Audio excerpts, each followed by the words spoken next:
Come at the hour, come at the mothership that is Coast to Coast AM from the usual undisclosable location, and you know why, for reasons of security as well as the attendant insecurity. Good evening, everybody. John B. Wells in with you tonight. This is the first day of the week, and this show is guaranteed to make you go, what the heck is going on? First of all, why is he there? Well, I'm here because Mr. George Knapp is in New York City receiving another Peabody Award. Hardcore, true journalist, Mr. George Knapp. Respect to him. Again, this is not the first Peabody he has won. He has won enough awards to collapse his mantle. And we admire him and value him highly. So, and thanks. Some very kind, and I have no idea whom, put together a little Facebook fan page for me. Yes. Says John B. Wells, Coast to Coast AM, and in parenthesis, fan page. Don't have, very many likes up there, but don't have any go to Hades on there yet, so that's encouraging. I like that. So what we're going to do? What are we going to do? Well, I'll tell you what we're going to do. We're going to hear from you. We're going to cover some news items from unexpected sources in the first hour. We will take some of your calls and find out what you would like to talk about. But then we have a gentleman named Sander Hicks. This is the first time that he has been on Coast to Coast AM, and here's the thing. He has a book called Slingshot to the Juggernaut. Total resistance to the death machine means complete love of the truth. I did put a little surfer spin on it there, but it's like, it is the death machine. We will validate that shortly. I'll give you the full rundown on him, but he's the big wedding, 9/11, the whistleblowers, the cover-up. Just to give you an idea, here are the titles of some of the chapters in this very well-written and most excellent book. David and Goliath, Truther as court reporter, how America's number one taboo topic is mistreated in the halls of justice. Supreme repression results in supreme resistance. From 9/11 Truth to Occupy Wall Street. Oh, it goes on and on. It's the problem of evil, from the Pope to the devil to postmodernism, the Holocaust effect, the company of dogs, a personal look at the CIA, the anti-war left's crisis in the moment of truth, toward a mass movement. Truth force is the future. Revolution means a spiritual solution to a spiritual problem. This is great stuff, and I think you will very much enjoy Sander Hicks tonight. Well, it's sad. These things are inevitable, but Robin Gibb, Bee Gees co-founder, has died at age 62. And what a mark they left on music, that whole disco thing, and the open-chested shirts and all of that, Now, moving along to immigration news. Yes, it's true. Marseille, France, has become Western Europe's first Muslim city, with Muslims in the majority. This according to the BBC. So I was listening to this report. The presenter seemed just absolutely delighted. I mean, how excellent it is that this has happened. Meanwhile, Israel is being inundated with immigrants from Africa, as the U.S. is being overrun by Mexican immigrants. Why is no one protesting this, still hanging on to the self-satisfied feeling of helping make a better life for a few tens of millions of people? You realize that, well, I'm thinking that if the illegal immigrant population were expelled, we would have almost zero unemployment. As for the adage about doing jobs Americans won't do, I don't know who was doing them before. The fairy godmother, the work pixies, the white tornado, and now the word illegal is unacceptable because it is prejudicial against a group. So stand by for more political correctness as the world changes before your very eyes.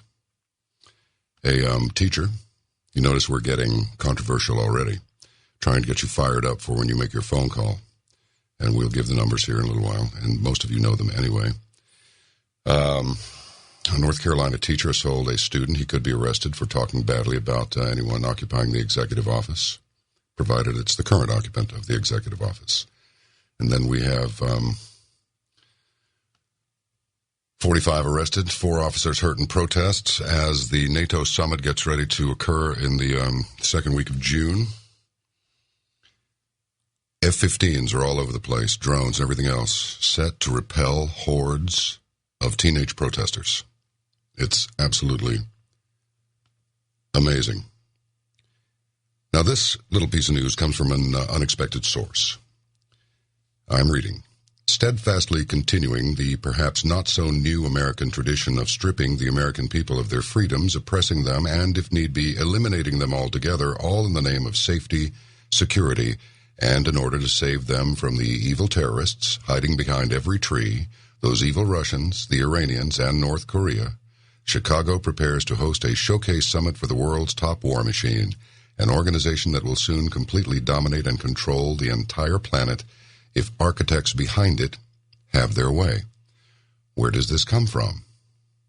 This comes from the voice of Russia. Now, let's go to another one. Congress wants the Department of Defense to propagandize Americans. 2 congressmen are attempting to insert a provision into the National Defense Authorization Act, which we discussed last night at length with Jonathan Emord, that would allow the Department of Defense to subject the U.S. domestic public to, yes, propaganda. The bipartisan amendment was introduced by Representative Mac Thornberry from Texas and Representative Adam Smith from Washington State. Nothing speaks more urgently to the creeping fascism of American politics than the assertion by our representatives, who apparently have never read a book on Germany in the 1930s and 40s or on the Soviet Union in the Stalin period, that forbidding Department of Defense, the State Department, from subjecting us to government propaganda ties the hands of America's diplomatic officials, military, and others by inhibiting our ability to effectively communicate in a credible way. And mind you, they want to use our own money to wash our brains. As Will Rogers observed, this country has come to feel the same when Congress is in session as when a baby gets hold of a hammer. Now, last night with Jonathan Emord, we were talking about the FDA. Yes? Well, it seems that we've got a couple of things. The bee deaths. Everyone has spoken about the bee deaths. Ship's Captain George Norrie has talked about massive bee kills all over the place. And it seems that for several years there has been a dramatic loss of bees in Europe and North America. As many as 50 to 90% of the bee populations have simply vanished, and this is a big deal. But as it turns out, corn seed is coated with Bayer's pesticides by means of an adhesive developed by another industry giant called Monsanto, and despite studies which showed these pesticides are highly toxic to bees, their use was justified with the reasoning that the corn seed to which they were applied would be buried in the soil where it would be presumably harmless to other creatures, and this was, of course, a mistake. And the first clue was that colony collapse disorder occurred. So more research is coming on that to see if we can, without bees, we're toast, basically. Without bees, stuff doesn't get pollinated, stuff doesn't grow, and famine ensues. Dreams come true. 2 mad scientists create sleep mask that lets people control their dreams. In a twist straight out of the movie Inception, a duo of developers from Brooklyn, New York, has built a sleeping mask designed to allow people to have lucid dreams that they can control. This comes from Mail Online. And then, that just pretty much puts it into focus. One last little thing. U.S. soldiers forced to wear UN logo. In the 1990s, conservative icon Phyllis Schlafly wrote a movie description of the plight of U.S. Army Specialist E4 Michael G. New, a medic in the 3rd Infantry Division who was drummed out of the military because he refused to wear the uniform of the United Nations. Quote, when American soldiers were killed over Iraq, she wrote, Vice President Al Gore told the widows and orphans of those men that they died in the service of the United Nations. That was not a slip of the tongue. His words reveal the Clinton administration's plan to use our armed forces as UN mercenaries all over the world and at the whim of UN bureaucrats. Now, why am I telling you all of this?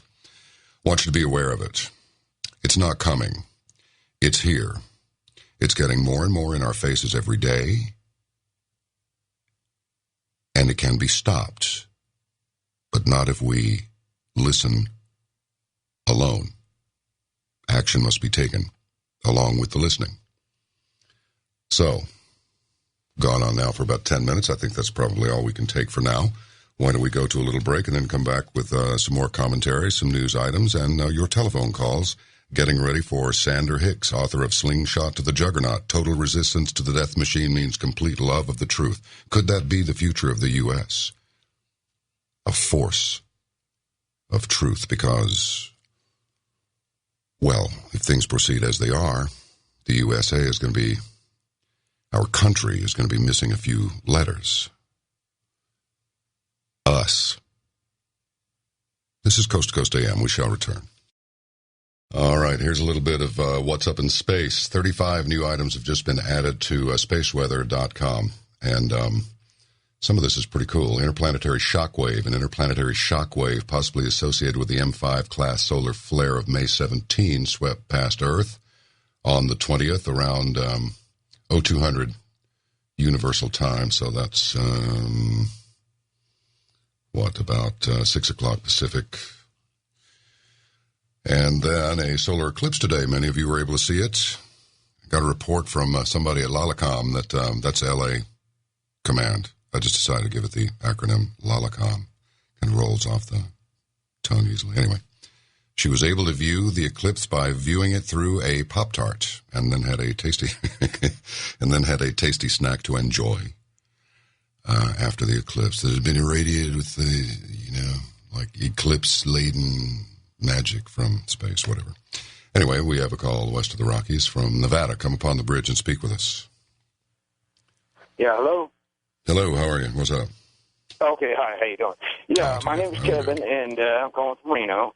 And the thing is, you were talking about how our rights are being eroded, and people don't understand the truth from the false anymore. I just basically want to tell you, me and my elderly lady friend have been railroaded for simply standing up for our rights and ran out of our home back in Iowa by, basically noise code violations and whatnot, and prosecuting attorneys putting false, simple misdemeanors on me just to stop me from standing up for my rights. We've lost everything. What limited monies we had in a house. Well, Kevin, what specifically happened to you? Well, okay. What rights were you standing up for? Just just tell us in the broad strokes what happened. Okay, basically, we'd try to sleep at night, and neighbors would be partying all night.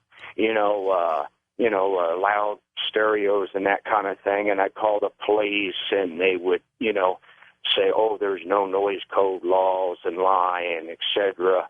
And so basically we were bullied out of our home back in this town of Clarinda, Iowa. Oh, gotcha. We had a very limited amount of income to even buy a house and whatnot. Ran out of there. The prosecuting attorney kept putting simple misdemeanors on me to keep me quiet for standing up for my rights.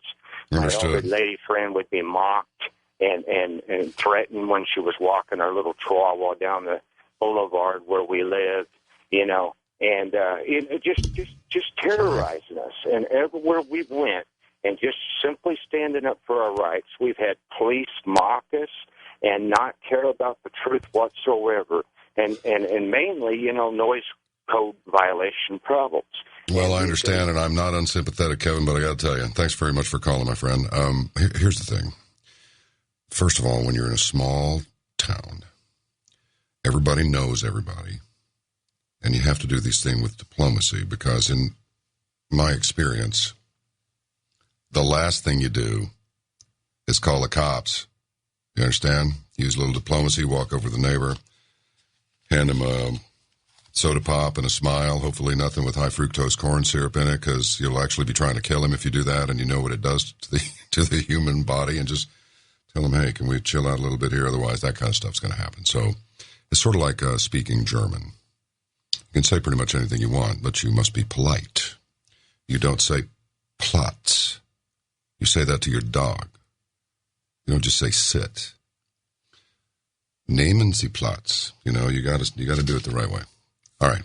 Paul in Los Angeles, are you there? Oh, hi. Hey, how are you? I'm here. Yeah, I wanted to talk about the reptilian agenda and all the things that David Icke brings up in his books. Okay, go ahead. You know how they apparently, like the royal family, the UK is they're actually a race of reptilian beings that came from the center of the earth. Yes. And how, like, a lot of politicians all over the country are actually members of this race, and there are actually YouTube videos that you can see where they shift. That you can see in their eyes them shifting back to their reptilian form. And so they actually form a group, an international group that controls all the economic and financial dynamics that create the conflicts of which us poor humans have to suffer because of. Do any of your friends have any ideas there? Well, maybe a little, but yeah, I'm very curious about this. I'm wondering does anybody know of any kind of a device, any kind of a light, any kind of a filter over the light, any kind of a special color bulb or a special type of bulb that you can, as discreetly as possible, shine in the faces of a suspected reptilian invader and have them, have their eyes react to it so that we can identify them? Have you ever heard of anything like this? Well, I haven't, but the thing is that they're so well protected. I mean, they're constantly, like, traveling with bodyguards, and so it's kind of like that John Carpenter film They Live, where Roddy Piper's character puts on those glasses and he can see the aliens in their true form. I think that would be actually a superior technology, something that you could see through their shape-shifting ability or through their skin, whatever they're using to mask. Maybe it's something that they change in our own eyes. I don't know. I don't know. If I see something that looks like a reptilian creature, I'll tell you what I do. You know what I do? What? I say, oh, sorry, mate, I just dropped a quid. I was just leaving. Same thing goes if I go into a house and it says, get out. I say, do I have a minute to get my stuff? No. Okay, I'm leaving. You can have it. Bye-bye. That's just how I do it. Thank you very much for calling, my brother. Mark in Kentucky, are you available for a discussion here briefly on Coast to Coast AM? Yes, thank you. I was wondering if you could ask tonight's guest a certain question. What would that question be? Did the United States government, through the Central Intelligence Agency, whom at that time George Bush Sr. was director of the Central Intelligence Agency, create the Taliban and Al-Qaeda to fight the Russians who had invaded Afghanistan? I don't know how much stock we put in this guy. I will ask him. Did the U.S. through the CIA under George Herbert Walker Bush when he was director? I've never thought it was a very good idea for the... Do we see a trend developing here? Vladimir Putin was with FSB, GRU, somebody, KGB, probably all of them. He's in. We're liable to have him in there for a long time. And then we have a CIA director that became president, then his son became president. Then we had Leon Panetta recently shift from director of the CIA to Secretary of Defense. Are we seeing a trend here? I think we are. George, come upon the bridge, and if you don't have time to get your question out and our chat completed by the time we go to break, I'll hold you over to the other side of the break. Come on the bridge and talk to us. Great. Thank you for having me on.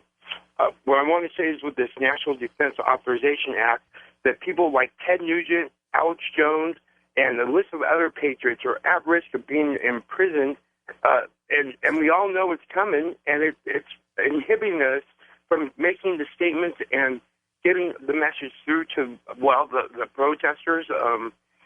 And with Wall Street the way it is, these bankers basically controlling the military now, it's just so scary that it's beyond belief. I think people need to be ready for what's coming. Brother, that's what we're trying to do here. That's just the plain truth of it. You know why I call you brother? Because we have the same thing in common that everybody else who's listening to this program has.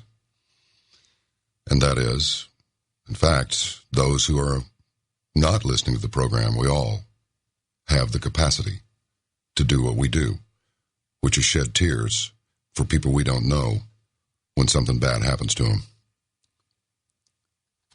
Call us, email us. You can email me at johnb@coasttocoastam.com, JOHNB as in Bravo, at coasttocoastam.com. If you want to, you can like me on Facebook.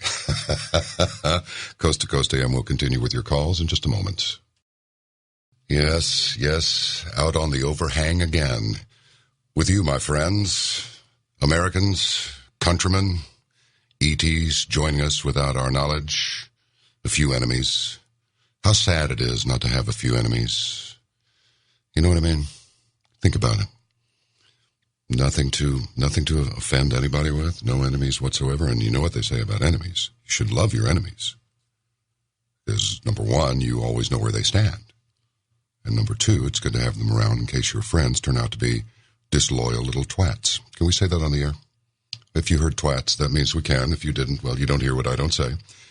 On the Coast page tonight, which you should always check out because it's fun and it's very informative, coasttocoastam.com. Master Webmaster Lex Lone Hood has posted 2 items on the solar eclipse in the highlights reel, a link to a photo blog from MSNBC, and a listener-submitted photo of the eclipse seen in shadows on the back of his house.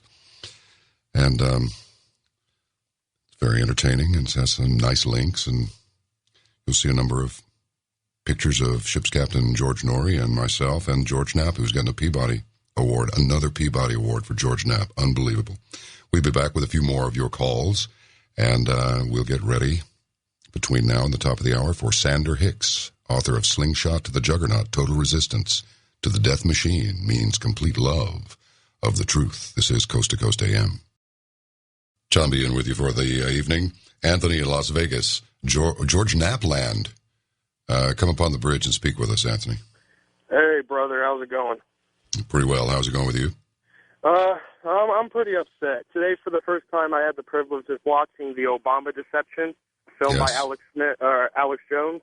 Yes. And I mean, I go around here and I try to tell people, try to wake them up to the truth and stuff, and the ignorance that I get faced with and the way people attack me, I mean, it's ridiculous. And I mean, these are the same kind of people that would question George Bush while he wasn't president.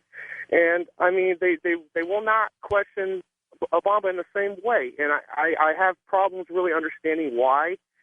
And I'm you know, you along with Alex Jones, you guys are the tip of the spear when it comes to giving us the information. But it's a dull spear unless we get out on the streets and we start spreading that information, start spreading the truth. And I guess I'm making a plea to the Coast to Coast audience that that's what we have to do. That this is a very important time in our country, in our world, and I mean, we're all individuals, but we all can make a very big impact if we just spread the word and live it by example, by doing the right thing. You know, Jones just said, Alex Jones is a very, he's a very cool guy. He really is.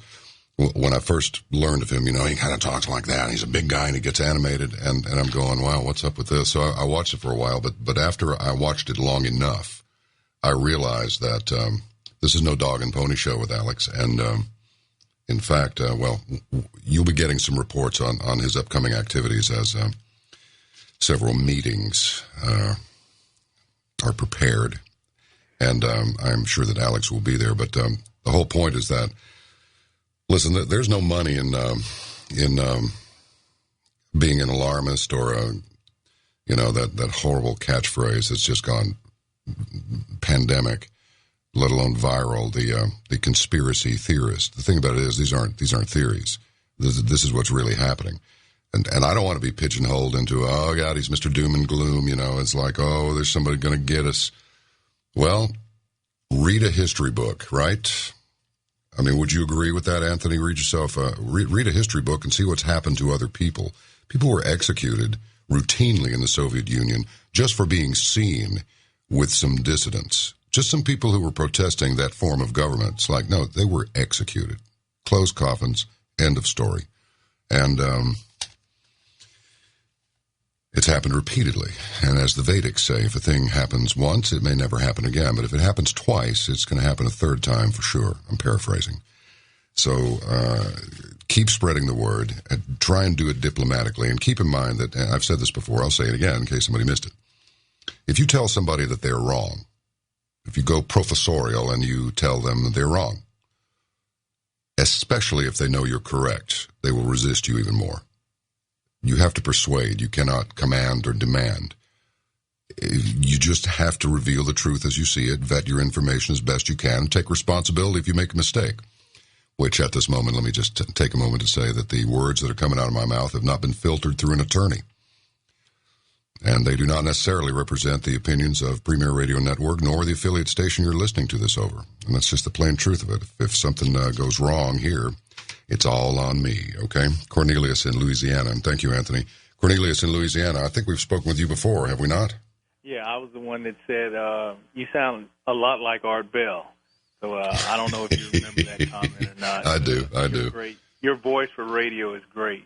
Well, thanks, man. If I just had the brain to go with it, right? Oh, all right. Oh, you're tough. Yeah. But tough room. No, go ahead. No, you go ahead. Okay. What I wanted to say, and I wanted to thank you for having Stan Dale and Stephen Quayle on. That was a great show the other week or so ago. And I was just telling Gina, the call screener, I don't know if you knew Grant Jeffrey. He used to come on the program, but he died. And Hal Lindsey's a real good friend of his. And they're both of them are prophecy preachers. They've both been on the show, and they're really good. And what's on your mind tonight? What's what's top of your mind tonight? Yeah, but I was just saying I wanted to say that, and I wanted to say prayers for those prison guards in Mississippi. They lost one, and 5 got injured in a riot there because a lot of prison guards and police officers listen to Coast to Coast. But with the New World Order coming, we just got to pray, Mr. John B. Wells and stuff, and we just got to be spiritual warriors. So God bless you, John. Well, God bless you too, and thanks a lot.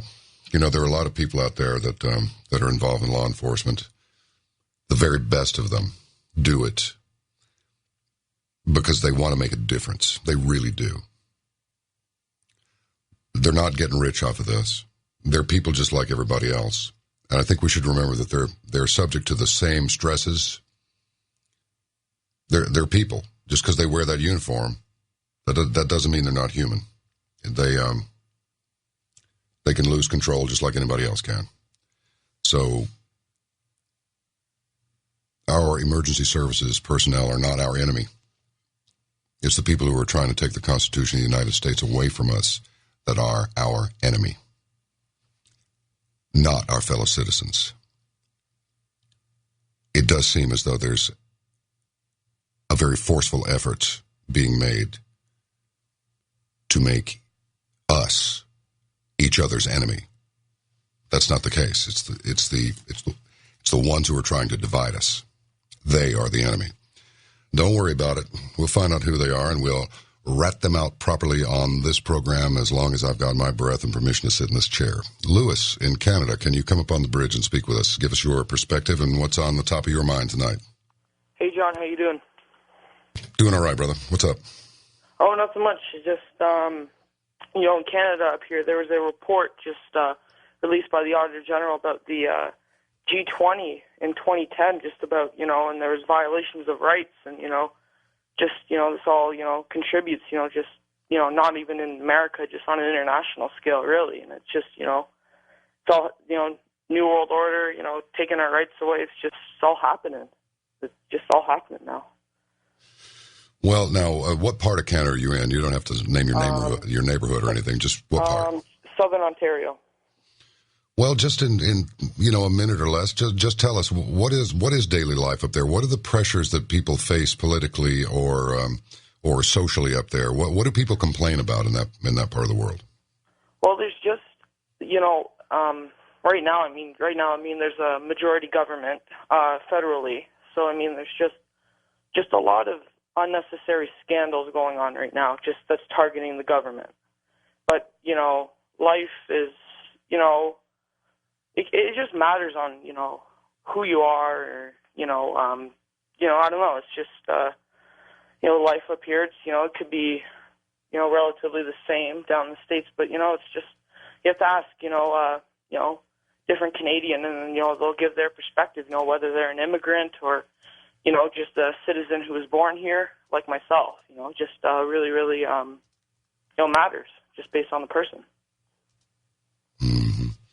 Well, so what are well, before I let you go, what are the things that are all right in Canada? I mean, have you had experience with their healthcare system? Have you, are you politically active yourself? Well, yes, I've, I have experience with the healthcare system, Does it work as well as people say it does? You hear it works perfectly from one person. You hear it doesn't work that well for others. It's about like everything else. Sometimes it works and sometimes it doesn't. Well, from my experience at the hospital, it did work good for me. I was only there for an hour, and I didn't have to wait that long. So, it's worth it, obviously. But, I'm politically active, and, it's just, a lot going on up here because there's just in different parts of Canada. There's a resource boom going on in the West, and then that just sparks more political debate. And there's just lots of debate going on, especially in the provinces here in Ontario. The deficit and the debt, that's just a hot topic, and it was definitely an election topic just last fall. Understood. Yeah. All right, well, stay in touch with us, and if anything breaks, shoot somebody an email, either Captain George or Mr. Knapp, who's getting his Peabody. Pun at me, somebody said, so send us an email, keep us apprised. You're there, and we're not, so you know more than we do. And thanks very much for calling. Tim in Ohio. Are you there, sir? Tim. Hello? Yeah, Tim, there you are. Oh, well, greetings and peace and love from our Lord Jesus Christ. It's good to talk to you, sir. This is turning into coast to coast amen tonight, as Punnett said one night. I'm going to have to tug him by the ears for that. Your name, if I recall correctly, means love. John means love, if I recall correctly. And I had a brother named John who passed away, but he left a powerful impact on this planet. A local DJ in Columbus, Ohio, really into charities and stuff. And when I hear your voice, it kind of reminds me of my brother. He was called Andy Man. His first name was John, but he was called Andy Man. Hey, listen, there's a lot to think about on these shows. We hear a lot of information. I've got a quick story to tell you about a being of light, but before I do, I want to put out some good things for people to think on. There's a book by a gentleman named John Wine in Ormond Beach, Florida, and the name of the book is Think on These Things, and it's just a little handbook, nice to read. It'll give people something positive to think of. The other book is maybe something you have read. It's called The Final Quest by a gentleman named Rick Joyner. Have you ever heard of that book? I have heard of it. It's a good one. I think he would be an interesting guest if you could ever get him on here. Well, other than that, Mark Zacree, the gentleman that was on a few nights ago with George, I got to give him a shout out. He's talked to me on the phone. He's a wonderful guy. He's very talented, and there you go. Just some positive things to think on, other than all the negative that comes about sometimes in this world. So, well, I appreciate that very much. And, I think people should keep in mind, we will win. The quicker we get into action, the less messy it'll be. So maybe we ought to just cowboy and cowgirl up a little bit. Yes, tastefully, maintain your own style, but definitely make a cowboy and cowgirl up and just get this done. And that way we can go back to squabbling over things that aren't quite so globally threatening, Okay. All right, take care of you. Here's my quick story. This won't take very long. I forgot. I was about to cut you off, and I forgot your story. Go ahead. Let's hear it. Well, thank you so much. One night I was watching a movie in my living room, and a being of light just appeared in my living room. Translucent. And then as quick as it appeared, it just vanished like the Starship Enterprise going into light speed. It was gone. And so I laid there and I thought, well, that's very strange. You don't see that every day. And but I felt a great peace, you know. And as I laid there watching my movie, in my mind I kept hearing, well, you're hungry. And I knew that I wasn't hungry. I just ate shortly before that. You're hungry. So finally I got up and I went in to fix something to eat in the kitchen, and I just was, I guess, arguing with the Holy Spirit at the moment. I turned the TV on, and there was a man named Ron Phillips preaching. And he was talking about the Ark of the Covenant and a gentleman named Ron Wyatt. Have you ever heard of these two guys, John, either one of them? Not specifically. Well, anyway, as Ron continued to preach, I felt the Spirit come over me, and I was on my face. I was crying. I felt comfort, joy, all these different things going through me at that moment. And he said, listen to this man. He's telling you the truth. Now, I don't know if you've ever heard this, but this is what he was preaching on. He said that Ron Wyatt had found the Ark of the Covenant, and it was underneath where Christ was crucified, and that Christ's blood actually came down off the cross and onto the holiest of holies, or onto the mercy seat. And this night, I couldn't sleep. Like, you know, that was it. I was shake, rattled, and rolled that whole night. And I went and studied more about Ron Phillips and Ron Wyatt, you know, and there's a lot of controversy behind this man's testimony. But in the end, I have to go by what the Holy Spirit was telling me, and that the blood of Christ was shed for all mankind, and that it's the most precious substance on the planet of the earth at this very moment, and a testimony to the world that Jesus died for all sins now and forever. All right, man. So listen, I'm going to have to let you go at that point, but thank you very much for calling. Got time for one more. We're going to have to make it quick. Jeff in Cleveland, quickly come upon the bridge, if you will. Hey, good morning, John. First of all, I want to thank you for the awesome tunes you play as your bumpers. You take me back 40 years every time you do on radio. Did you have to say how many years?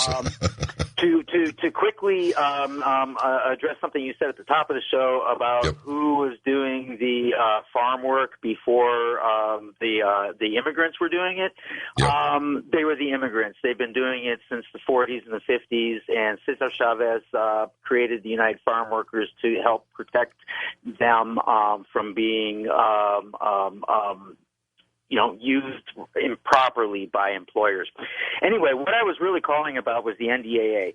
I have to wonder how real it is and how much of a possible scare tactic it might be. Because I'm sure that you've heard about the three guys that were arrested in Chicago over the past couple of days, the self-professed anarchists who were going to blow up police stations and Obama headquarters and stuff. We had 5 here in Cleveland who were arrested recently as well, who had planned on blowing up a bridge over the Cuyahoga Valley National Park, a bunch of financial institutions who were also self-proclaimed anarchists. And both of those groups of people, if the NDAA had any kind of teeth whatsoever, would probably have just disappeared. But they didn't. We know about them. That's amazing. Well, all right, we're going to get into some more NDAA and this other thing, and I just was hit with a very disturbing, thank you very much for calling, was just hit with a very, very disturbing little thing from Reuters. We'll bring it up when we talk with Sandra Hicks, author of Slingshot to the Juggernaut, Total Resistance to the Death Machine Means Complete Love of the Truth. The happy ending after the struggle. This is Coast to Coast AM. Well, thank you very much. Glad to be with you tonight for another zombie weekend. Yes, I'll be a zombie tomorrow. People will run for their lives because it's like, wow, that looks terrible. Well, that's what happens when you're up during the day, during the week, and then you're not on the weekends. I tell you, I have no complaints because very nice callers, good information. And for anybody who's interested, I get it. You get it. This is not a religious program. It's not. But it inevitably comes up.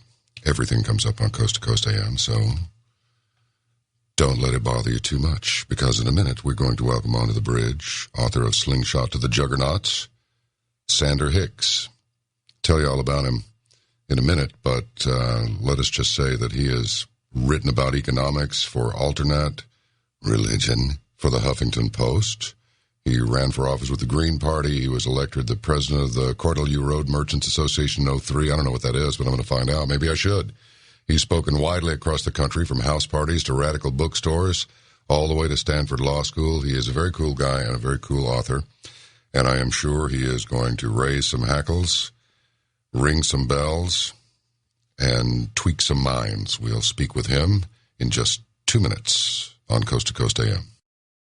His struggle to print the full story about then Governor Bush was covered by 60 Minutes, New York Times, Washington Post, the award-winning documentary Horns and Halos, broadcast on HBO's Cinemax in 2003. He's written about economics. He's appeared in the national media. He's just all over the place. He's Sander Hicks, and his book is Slingshot to the Juggernaut.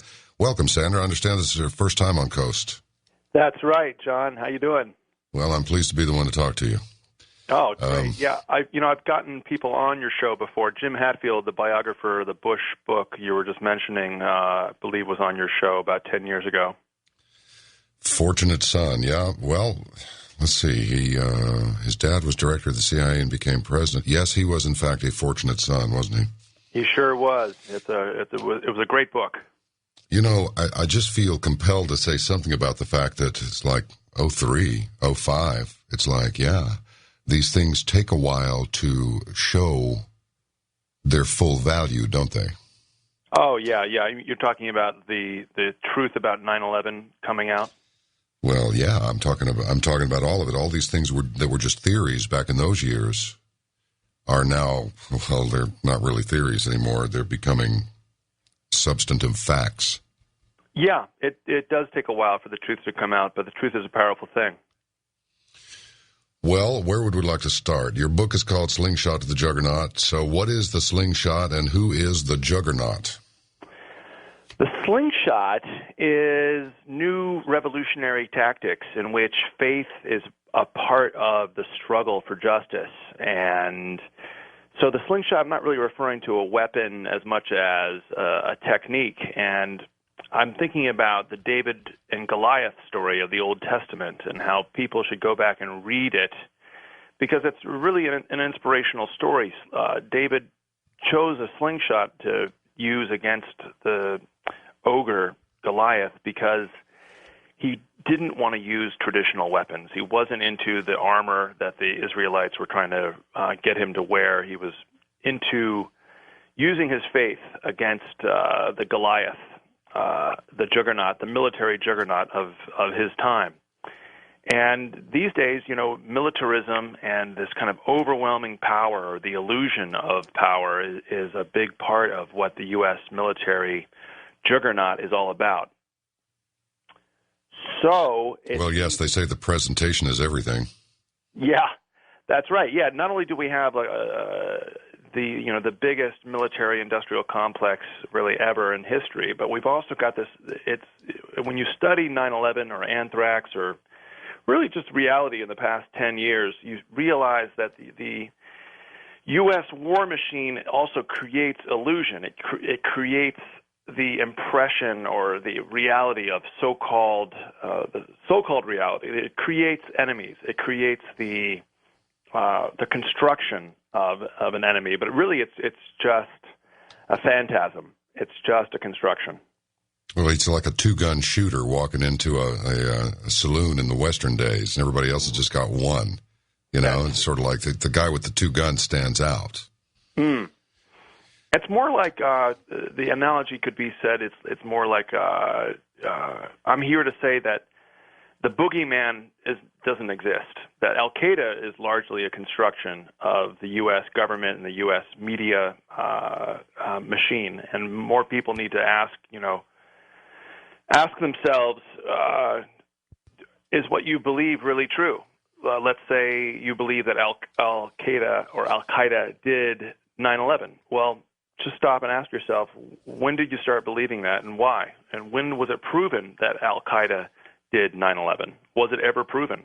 and then people say, well, didn't they admit it? And I say, okay, when? Tell me when Al-Qaeda took responsibility for 9/11. If you just stop and ask yourself a few simple questions, surely we're not going to take the U.S. government at its word, right? And people say, yeah, the U.S. government it taxes me too much. It's bloated with debt and wasteful practices.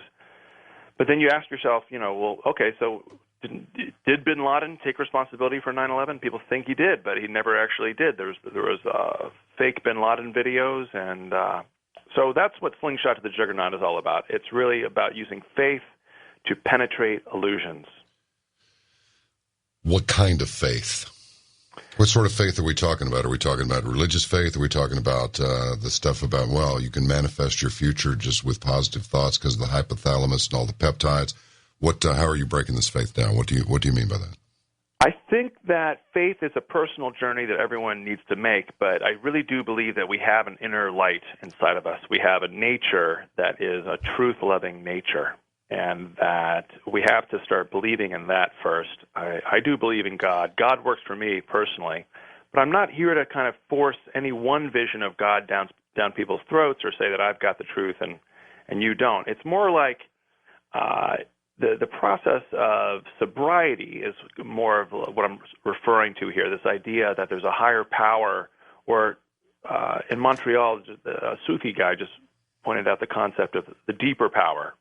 There's a deeper power inside of us all, inside of our hearts, and that is the source of truth. And I think it was put there by a form of divine consciousness, and it's put there for us to rely on.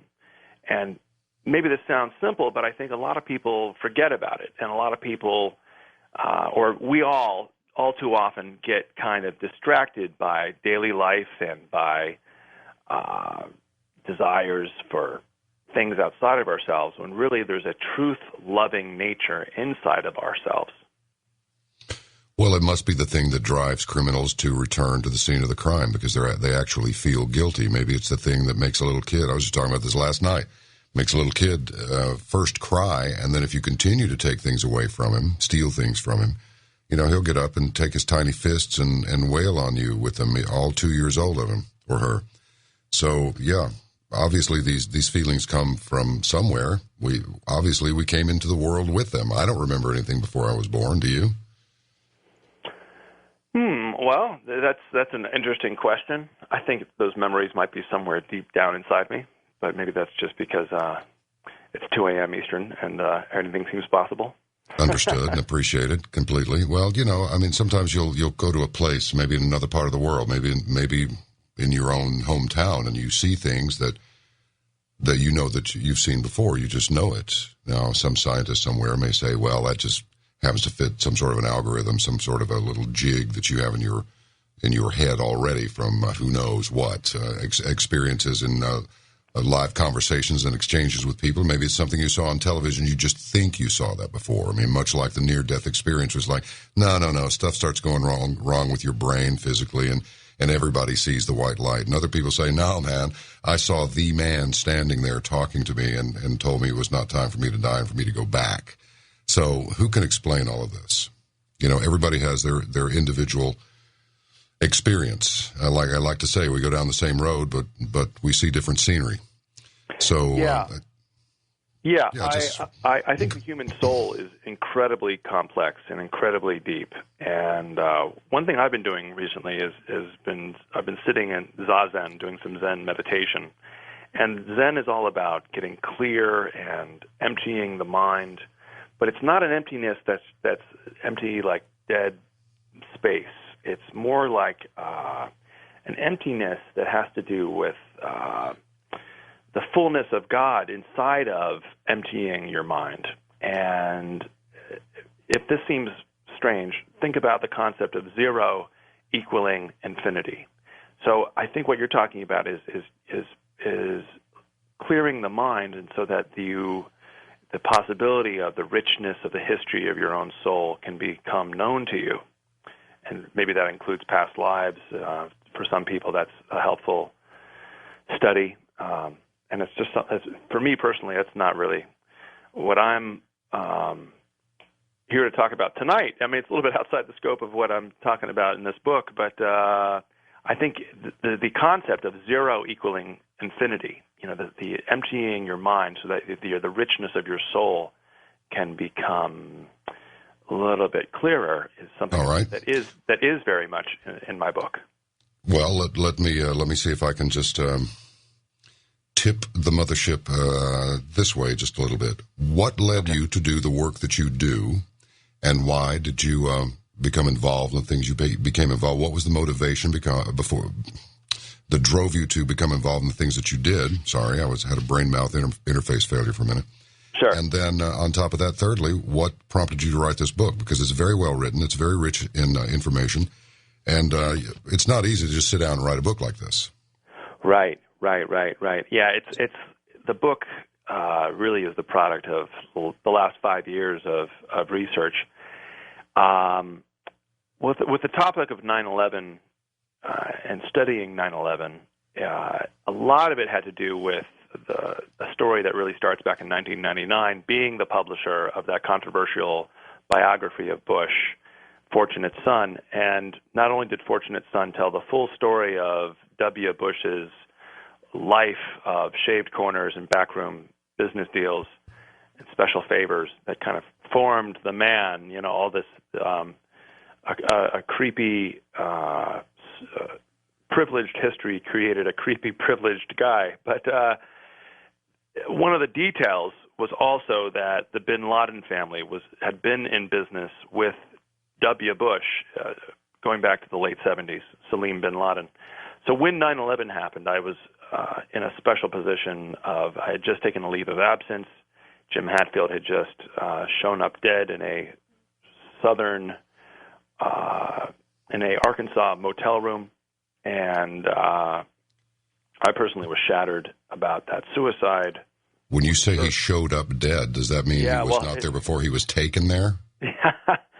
Showed up dead. Showed up dead as a way of saying they say it was a suicide, John. And these days, when I think of the timing of the suicide being a month and a half before 9/11, and he was the only writer who was the only real critic of Bush, it might have been them cleaning house. It might have them. I'm not saying it was, but it might have been part of the counterintelligence or the preemptive counterintelligence around 9/11, because at the time I was content to go down to Arkansas and look into his death and conclude that it was probably a suicide. Jim had plenty of skeletons in his own closet, but now I'm not so sure. The timing seems especially weird. But so anyway, the starting in right after September 2001, I had some time to look into 9/11. I wasn't working 3 jobs like so many Americans, and wasn't distracted by addictions to drugs and alcohol and television and internet pornography. And I had some time to look kind of behind the curtain and see a little bit of the wizard pulling the strings. All right. The country was whipped into a frenzy of hatred. There was, so many U.S. flags being displayed and discarded. Just like it almost seemed like the frenzy to show the flag led to a disrespect for the flag, because the flag was being discarded by the side of the highway, and there's just so many flags, and there's so many bin Laden T-shirts, and there's so much hatred. There was drunken men running down Muslim women in these Long Island shopping malls, and I was just like, wow, look what has happened here. The country has become almost hypnotized. Something has been suggested to them in a time of fear that, and this is classic hypnosis. If you can whip, or if you can induce a subject to feel intense fear, then they're highly susceptible to suggestion. And so the suggestion here was to blame this traumatic, highly televised attack on a ethnic minority, on the Muslim population. And it didn't need a whole lot of proof. In fact, there was never any proof provided. Let me remind you, in fall of 2001, Tony Blair and Colin Powell took it upon themselves to promise a white paper that was going to prove that bin Laden and the al-Qaeda movement did 9/11. And that white paper, John, never showed up, period. Yeah. So when President Barack Obama gloats on the death of bin Laden or the so-called murder of bin Laden, then and doesn't show a body, doesn't show any evidence that actually happened, you have to ask yourself why. And is this further use of hypnosis? Is this further use of this overly patriotic, pseudo-patriotic, jingoistic frenzy in which we had a spectacle, we had a trauma, and the blame was shifted onto a people that may have been completely innocent? You know what's really strange, Sandra? That's interesting that you say that. I wonder how large the plan is. I wonder how much space on the big war table the map of the plan occupies. When you think that after World War II, the United States became a world power. It was not until the end of World War II. I'm sure you would agree with that. That's what history bears it out. Sure. Then we are united shortly after that. There's a little boom, baby boom, industrial boom. Everything's all powered up. Frigidaire was building guns. Remington Rand was making pistols. They were making typewriters before. Singer, the sewing machine people, they were making weapons. Everybody was joining together. You know, they would contribute to the war effort. Their tires were rationed during the war, and gasoline was rationed, blah, blah, blah. All sorts of tin drives, every kind of drive, united. So we win this thing. We got, 5 years of some prosperity and getting over about 5 years of trauma. Then we go into Korea. This is just a police action. Lost a lot of people. So we go along through the 50s, and then the communist threat galvanizes us as a people. And we go through the whole McCarthy thing, and Joe McCarthy he had his problems, but he did find that there were some communist cells there, but he also caused a lot of damage, which the damage is always what causes the fall of the credibility of the person who was on the quest to begin with. Right. So then John Kennedy comes along. Maybe many people have said John Kennedy was the last real American president. And some people agree, some people disagree. But when he was assassinated, it broke the heart of the country. And then what happened? Just like 6 months later, here we go into Vietnam, 1964, and didn't leave until 1975.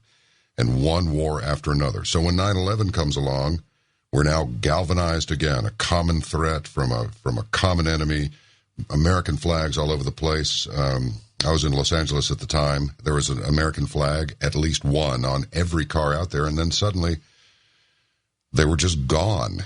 So I wonder if this building us up to let us down is part of a planned process. Yeah, it works every time. You know, the plan is to use what works. You know, the plan has always been to go to war based on a spectacle that has galvanized public support. And World War II is very interesting. The country was traumatized by the experiences of World War I, and the country was extremely reticent to go into another global war.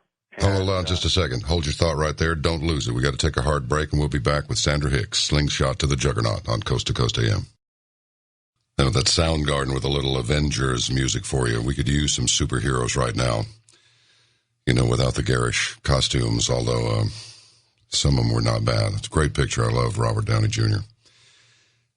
Good message, too, about what can be done when we do it together. We cannot do it individually. That is why we are all together here. That is why we are a family. That is why we are Coast. And we are with Sandra Hicks, and we will come back in just 2 minutes so we can have a nice long chat with him up to the completion of our first hour. He'll be with us for the remainder of the show, and we will get to the bottom of all this. Slingshot to the Juggernaut stuff, and more. This is the one and only Coast to Coast AM. Please stand by. John Wells with you. Say, Sandra Hicks, you know, there's nothing that tweaks people up quite like religion or politics. You say one thing, you're bashing Bush. You say another thing, you're bashing Obama. You say anything that has anything to do with Jesus or God, you're ramming religion down their throats. All right. Well, you know, my invitation is just, you know, like, deal with it. But, because that's what people talk about. They do. It's important to them. That's why they talk about it. According to what I'm picking up from your book, you're kind of a straight down the barrel kind of guy. You're You're talking about the machine. You're not talking about the left or the right. That's what I tell people. It's not a left or right issue. It's an American issue where this particular piece of real estate is concerned. Would you agree? Absolutely. Left and right are just categories that we create in our minds, and they're useful sometimes, and sometimes they're not. And when it comes to the mass movement that we all must create to that's what the Occupy Wall Street people have right. This idea of 99% versus this 0.1 of 0.1% that is this financial elite, and that's really who pulled off 9/11. It wasn't Al Qaeda. It wasn't Muslims. It wasn't terrorists. The real terrorists are white collar criminals that are ruling the country from behind closed doors. Are they in this country? Is it your belief they're in this country, or are they in someone else's country? Well, a lot of them are in this country. A lot of them are in Langley, Virginia. A lot of them are behind closed doors on Wall Street. And but you're right. We're seeing an international ruling class, especially with globalization and hedge funds, and I can't tell you exactly where they all are, but I can say that what I know to be false. What I know to be false is the Bush, Cheney, Obama official story around 9/11 and anthrax. Well, just embellish and amplify wherever you see fit. I mean, sure. Sure. Well, it's funny. Anywhere. The whole thing looks funny to me, so just pick a place and just start with it, and I'll roll with you. Great. Okay, good. Well, I'll tell you where I was today. I'm on an 80-city book tour. I'm trying to pull off an 80-city tour in 90 days, and today I ended up in Albany, New York, the state capital of New York. And there's still a very active Occupy Albany scene here, and I was really impressed with their energy and their effectiveness. They've taken the struggle inside. They've actually rented. They're paying. They've got a lease as Occupy Albany on a really beautiful little storefront space. It's right off of Washington Park. I was really impressed that they're inside the community. They're working with good groups, and but one of the young guys who's a leading voice inside the movement said he was thinking about voting for Obama. And I said, what? And he said, yeah, well, I really have a lot of hope that maybe he'll do more in the second term.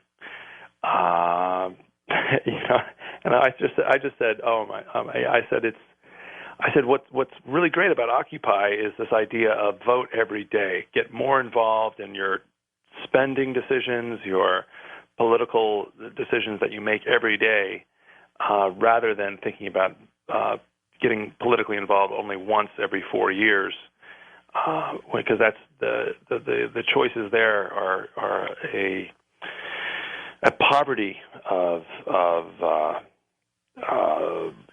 choices, and I said, just look what has Obama done. It's like people think that it's a trick of the mind to think that somebody who has not done anything really for the people will suddenly turn and change his colors. So I said to this young guy, look at Obama's family ties to CIA on every side of his family tree, his maternal grandmother, his maternal grandfather, his mom, his stepdad, and his dad. They all had ties to the U.S. government and the CIA and the Ford Foundation, and it's creepy to see this because it really kind of helps explain the huge disparity between the promise and the delivery. Obama was very charismatic and full of the promise of change, and yet he's delivered very, very little change. His ties to Wall Street are really evident. When you look at by their fruits you shall know them. Look at his economic policies. Look at the lack of a real kind of direct action response to. Now you realize I'm just qualifying this, Sander. I'm going to catch HELL over your bashing Obama now. Oh yeah. Well, yeah. First absolutely. Amendment, baby. We got the right to dissent and we got the right to speak. But Yeah, I don't know. Maybe if you're going to catch HELL over this, it's like to me this seems just obvious. It needs to be said. That people of goodwill, people that really believe in democracy and peace and reclaiming the American dream, need to say, like, we've got to shake ourselves out of this political lethargy. It's like we're addicted to politics as usual. And I'm here to say it's time to give up the juice. It's time to get sober. It's time to get politically sober. So, Are you old enough to remember that expression, let George do it, from the late 60s or 70s, or are you younger than that? I was born in 71, so... Oh, well, you missed it, dude. What was the expression all about? It was just, let George do it. Let somebody else do it. Let somebody else vote. Let somebody else address the problems. Let somebody else write the letter. Let somebody else participate in the march. Let somebody else do it. Don't bother me. Then there were stickers all over the place that said stuff like, a silent American. My country, right or wrong, and it's like that's the thing. I'm wondering what it's going to take outside of what President Ronald Reagan said about how much we would find in common with each other if all of a sudden we were threatened by like some invasion from outer space. I'm paraphrasing here. Right. We would find that we just loved each other, and could get along really well to overcome this common threat. But it's just one divisive measure after another. And so I am alternately a Zionist, a Nazi, a liberal, and a right-wing, gun-toting, Bible-thumping loon. And it's like, no, actually, I'm a watchman and a reporter. And and I get to interview people like you. So I wanted to qualify that because I let the guest let it all hang out. Now, I'm talking now and eating up your time here because the interview is about you. It's not about me. But I do want everybody to understand, sort it out for yourself. But don't be like that teacher that was caught on audio from a kid's cell phone. It was put up on YouTube where it's like, no, criticism of this political party is not permitted. You could be jailed for this. Telling one of her students he could be jailed for criticizing the president. That's just rubbish. Yeah, unfortunately, though, there is a new law that just passed by the system, by President Obama, the NDAA law, which does take a step towards criminalizing dissent. I was crossing the border into Canada and back, and there was, they said, "Oh, you've been randomly selected to undergo a full inspection of your van." And I said, "Oh, that's funny." So, and I was on the way back into the country. It happened again, and I'm thinking, like, in the back of my mind, there's a little voice that says, "Now you're going to see the NDAA come out, and you're going to go to jail just for having a box of books that say a few things about 9/11 and President Obama." And sure, you're going to get a Caribbean vacation to a wonderful tropical island where the cigars are delicious, and there just happens to be an American and a Russian base there, and have been for years. But let me break it down to you real specific. Anybody that's still suffering from the Obama mania and says that he is God or he is Jesus and no dissent against Obama is tolerated, just simply do a quick Google search and look into the way that the Obama White House fought the anthrax investigation. Like last year, there's some voices in Congress. This is not kooks. These are congressional members who wanted a new investigation into anthrax. The FBI's official story has completely fallen apart. The National Academy of Sciences said so, and they were hired by FBI to kind of bless the FBI's investigation of anthrax. And even the National Academy of Sciences said, no, this case against the lone mad scientist Bruce Evans is really shoddy. So some members of Congress wanted a new investigation, and the Obama White House held up the entire national intelligence budget. They withheld approving all of this money because they were fighting against a new investigation into anthrax. Now, anthrax is one of the Achilles heels of the whole 9/11 anthrax hysteria cover-up. Yes. Well, the whole bloody thing was a cover-up and a hoax. It looked funny from the moment I'm watching this on, I guess it was live TV, watching these airplanes, these beautiful planes waft into the buildings, hearing all these horrific reports, the whole thing, I just had a sense that this is not what it appears to be. And it wasn't, was it? No. It's kind of like, think of American history and think of how Gulf of Tonkin was, again, a false flag attack blamed on an external enemy. And now we know, studies of the U.S. military itself admits that Gulf of Tonkin was largely a hoax.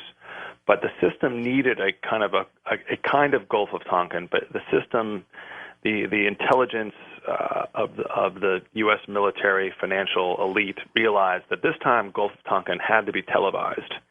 So it was a 3D experience, and it was seared into the collective conscience of the entire country. And again, it created almost a state of hypnosis. I see this sometimes. If people are not willing to go talk about 9/11, as soon as you mention 9/11, their facial expression just changes. And I was in Harvard Square just a couple of days ago, and I was a very nice, attractive lady came up to me and started talking, what are you doing here with a guitar and all these books? And I said, oh, well, this is a book about peace activism. So all smiles and all good. And then I mentioned 9/11, or the investigative reporting about 9/11. And boom, like a curtain fell over her face, and like all the color drained out, and the smile just vanished. And she turned on her heel and just poof, disappeared. And it was almost like Invasion of the Body Snatchers, and you kind of realized her humanity left the building. It was very strange. Well, the definition of denial is blanking of unpleasant facts. And a lot of people are in denial over that. They just don't want to hear it because you represented the revelation of something unpleasant. Another reason not to trust your country. I mean, how heartbreaking is it to fear your country, your government? You love your country, and yet you fear it? Yeah, I think people are trapped again by their own fears, and you're right. It's a terrible thing when you kind of have to give away your dearly held illusions about America. But I actually think that understanding the nature of the U.S. government actually helps us get a step closer to recapturing the American spirit. So there's stuff in Slingshot to the Juggernaut that's actually very positive about the history of America in terms of what was good about the Bill of Rights and being a product of the Enlightenment, the product of this resistance to state power. The Bill of Rights is an incredible document that actually seeks to limit state power and protect the people from the government. And we've kind of forgotten the nature of the sort of the libertarian nature of the Bill of Rights, and we have, I think, not enough people kind of understand what's really great about this kind of this bridle, this muzzle on the nature of the state to grab and cling and encroach upon liberty, and I see that New York City has become a complete police state since 9/11. People have willfully given up their protections, their rights against unreasonable search and seizure. So when you go into the New York City subway right now, there's a chance that you're going to run into some cops with a big white plastic table set up, who are every seventh person. They're saying, "Please come over here and let us search your bag." And not enough people say, no, the Fourth Amendment protects me against unreasonable search and seizure. You must have probable cause that I'm carrying something illicit to be able to search my bag. You can't just search my bag at random. And the ACLU even tried to sue the city, and they used some, actual citizens that were concerned over these searches. And the city courts threw out the case, and they actually cited CIA people who were former CIA people who were working for NYPD intelligence, and these CIA people said, "Oh no, because 9/11 justifies this." The same people that didn't stop, quote unquote, the attacks, or had a quote intelligence failure on 9/11, when really the story is so much more, and the CIA was so much more involved in their relationship to the 19 hijackers. So it's funny to see the CIA come up in this court case when libertarian groups, civil libertarian groups, try to say, "Hey, why have we given up our Fourth Amendment freedoms just because we feel insecure?" Right. All right, let's go through this by the numbers. Now, we've got just, when you hear the music come up, don't be right in the middle of something important, because I got to chop you off for a long break. So no problem. Let's stay in our groove here. because this is very interesting stuff. Bring us up to speed on Dr. David Graham, the fellow you wrote about in your book, and then let's just go through this by the numbers, and you just take us all the way through the journey of this book. Great, John. Yeah. Well, very similar to the case of Jim Hatfield, the Bush biographer who died trying to bring out the truth about Bush. David Graham is very similar. He was from a similar part of the country. He was from Louisiana, Shreveport, Louisiana, and really an incredible character. He was a very spiritual man, a real maverick. He himself had a radio show. I don't know if you knew this, but he was on Keel AM, K-E-E-L, and he was taking on local political corruption in Shreveport and helping people. He helped a local Air Force guy prove his innocence when there was a huge cover-up involving a very corrupt DA. So Graham was kind of a real patriot. He had volunteered to go to Vietnam. He was somebody who really stood up against the juggernaut. His name was David, so it's a real David versus Goliath kind of story.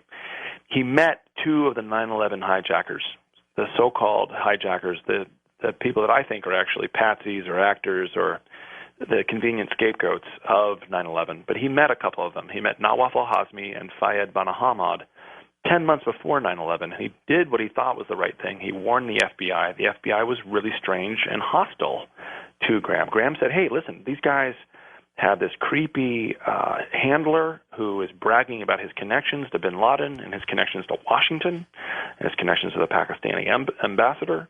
And I've seen this guy, this creepy handler, and these terrorists go on and off base.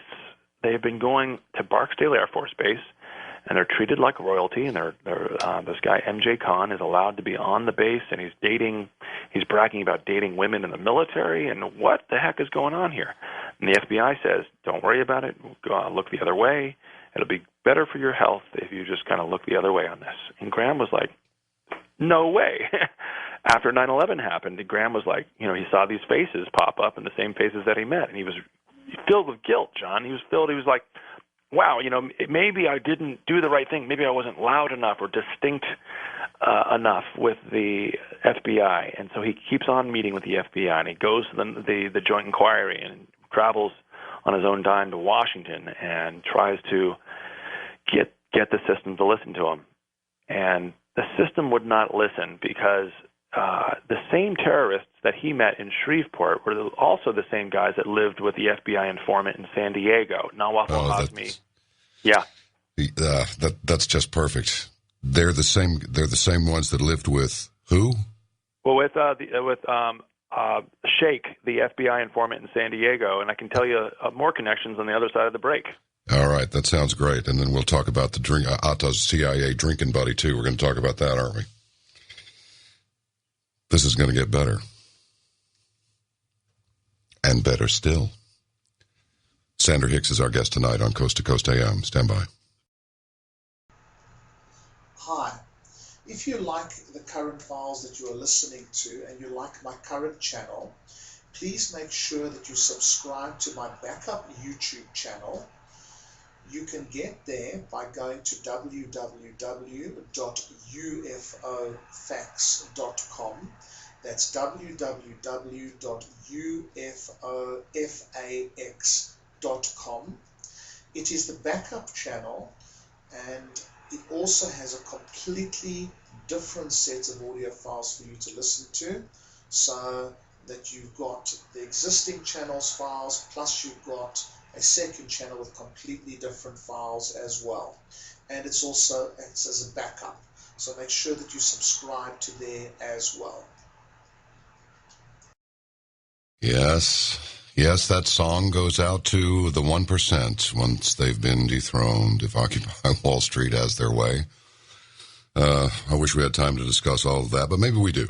We have a couple hours left, with our guest, Sandra Hicks, author of Slingshot to the Juggernaut. Total resistance to the death machine means complete love of the truth. Operative words, total and complete. Make it so. Give us 2 minutes. We'll give you more Sandra Hicks on Coast to Coast AM. Sandra Hicks, just refresh our memory on what you were saying about the San Diego connection, and we'll go forward. Sure. We were, before the break, talking about the late, great Dr. David M. Graham of Shreveport, Louisiana, who met two of the 9/11 so-called hijackers 10 months before 9/11 and had created a scientific paper trail with documents and video of how he had warned the FBI and for some reason got treated very hostily. He was treated like a redheaded stepchild. And one thing no offense against redheaded stepchildren. Go ahead. Right. He was treated so badly that the FBI said, please do not print or publish your book that you want to do. He went forward with it, and then Memorial Day 2004, he was mysteriously poisoned while traveling alone in East Texas. And the point I was making is that Graham was great, but he didn't really see the big picture. He even thanked the FBI in the book that got him killed. He was always trying to make friends with the FBI or trying to reform the system. And he thought maybe if we can just fix the FBI, then everything will be better. But the bigger picture is that the same terrorists or so-called terrorists that Graham met were also living with an FBI informant in San Diego. The same guys were also the ones that in year 2000, the Pentagon's own intelligence operation, Able Danger, were also trying to stop. There was like 80 guys or so inside the Pentagon, including Lieutenant Colonel Anthony Schaefer. And these guys were also finding that there were these al-Qaeda operatives in the USA, and they should be monitored and surveyed. But something else inside the Pentagon, top brass, higher up, started scotching the Able Danger operation and pushing these good people away from these al-Qaeda terrorists. So it looks like the al-Qaeda terrorists were being protected by upper echelons of U.S. military and intelligence for usage, for convenient scapegoats for a future event, and that event was 9/11. So remember how quickly the powers that be produced those photographs of those 19 hijackers. And a lot of us just said, well, that's it. Then the government found these photographs, and that must be the case. That must be them. We've waited now 11 years for any kind of scientific proof or evidence that actually says that the government's case is true. Right now, at this very moment, where the country is going, we are having the so-called 9/11 trials right now in Guantanamo. These military tribunals of these people we've already tortured. President Obama is already referring to them as if they're already guilty, and that's not American. It's not American to assume somebody's guilty before they're proven guilty. He was going to close Guantanamo. And now he's gone the other way. Exactly. My friends at Witness Against Torture are some really great spiritual activists who have done direct action inside the U.S. Capitol building, protesting, doing nonviolent civil disobedience at the 1-year anniversary of Obama's inauguration, because he promised to shut down Guantanamo within 1 year of being inaugurated. But like many other campaign promises, he would prefer that we forget and just think it was just rhetoric. But Witness Against Torture. Just a campaign promise you can't believe, right? Well, yeah, I mean, it's a shame, but at least it's funny, Witness Against Torture, I think, are taking the opposite tack of not being cynical, but saying, well, he promised this, and yet the country continues to torture and continues to, again, do things that are not American according to the Bill of Rights. We have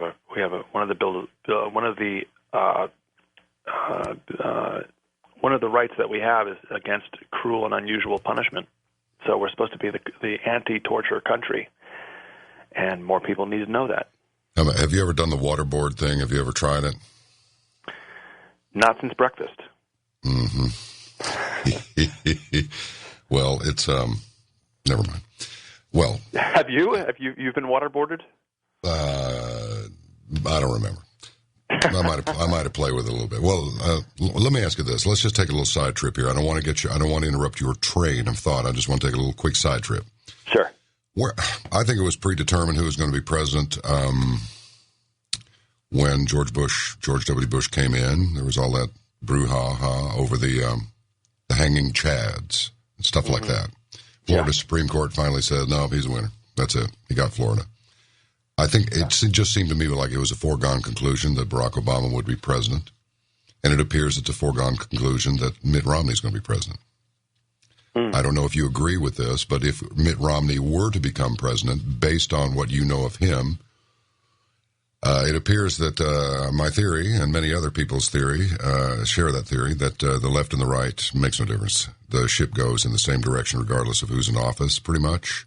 What do you see? Do you see Romney having a role in what's to come as far as creating that which we must resist? Well, in other words, what will be his part in the globalist agenda as you see it?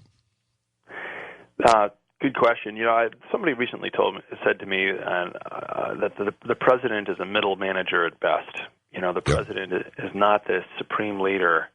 And I agree with the Bill Hicks quote that when a new president comes in, they show that president. They give that president kind of an orientation that includes a view of the JFK assassination from a never-before-seen camera angle, and the lights come up and they say, are there any questions? And, the threat of assassination, I think, looms large over any potential mavericks or any potential reformers. And as we know, JFK was the president that was seeking to reform the CIA, seeking to take us out of Vietnam, was interested in reforming the Federal Reserve, and those are sacrosanct parts of the financial apparatus. So I don't know if the system has it, if the system is so disgusted with Barack Obama that they're going to orchestrate his overthrow through an upset. I mean, it's really hard to beat an incumbent. But I honestly, I'm not an expert on Mitt Romney either. I know you're not. Yeah. I just thought I'd ask you just as just a couple of guys talking here with a few million of our closest friends. Yeah, right. It's interesting to see what a liberal governor Romney was, and now he had to position him. It's funny how rubber these guys can be. They can sort of position themselves as super conservative in the primaries, and then Other than that, I'm haven't been following the Romney race too closely, being on this 80-city book tour and trying to talk about the big picture a little bit here. Okay. All right. Well, let's go back to let's go back to nuts and bolts now. Lieutenant Colonel Anthony Schaefer of the Pentagon's Able Danger Operation. What did he actually tell you? Did he tell you? Did you speak with him? I did. I tracked him down. I went to his book event that was in Wayne, Pennsylvania, outside of Philly, and he had a very interesting book come out called Operation Dark Heart. It's one of these books that comes out and then it doesn't come out and then it comes out again.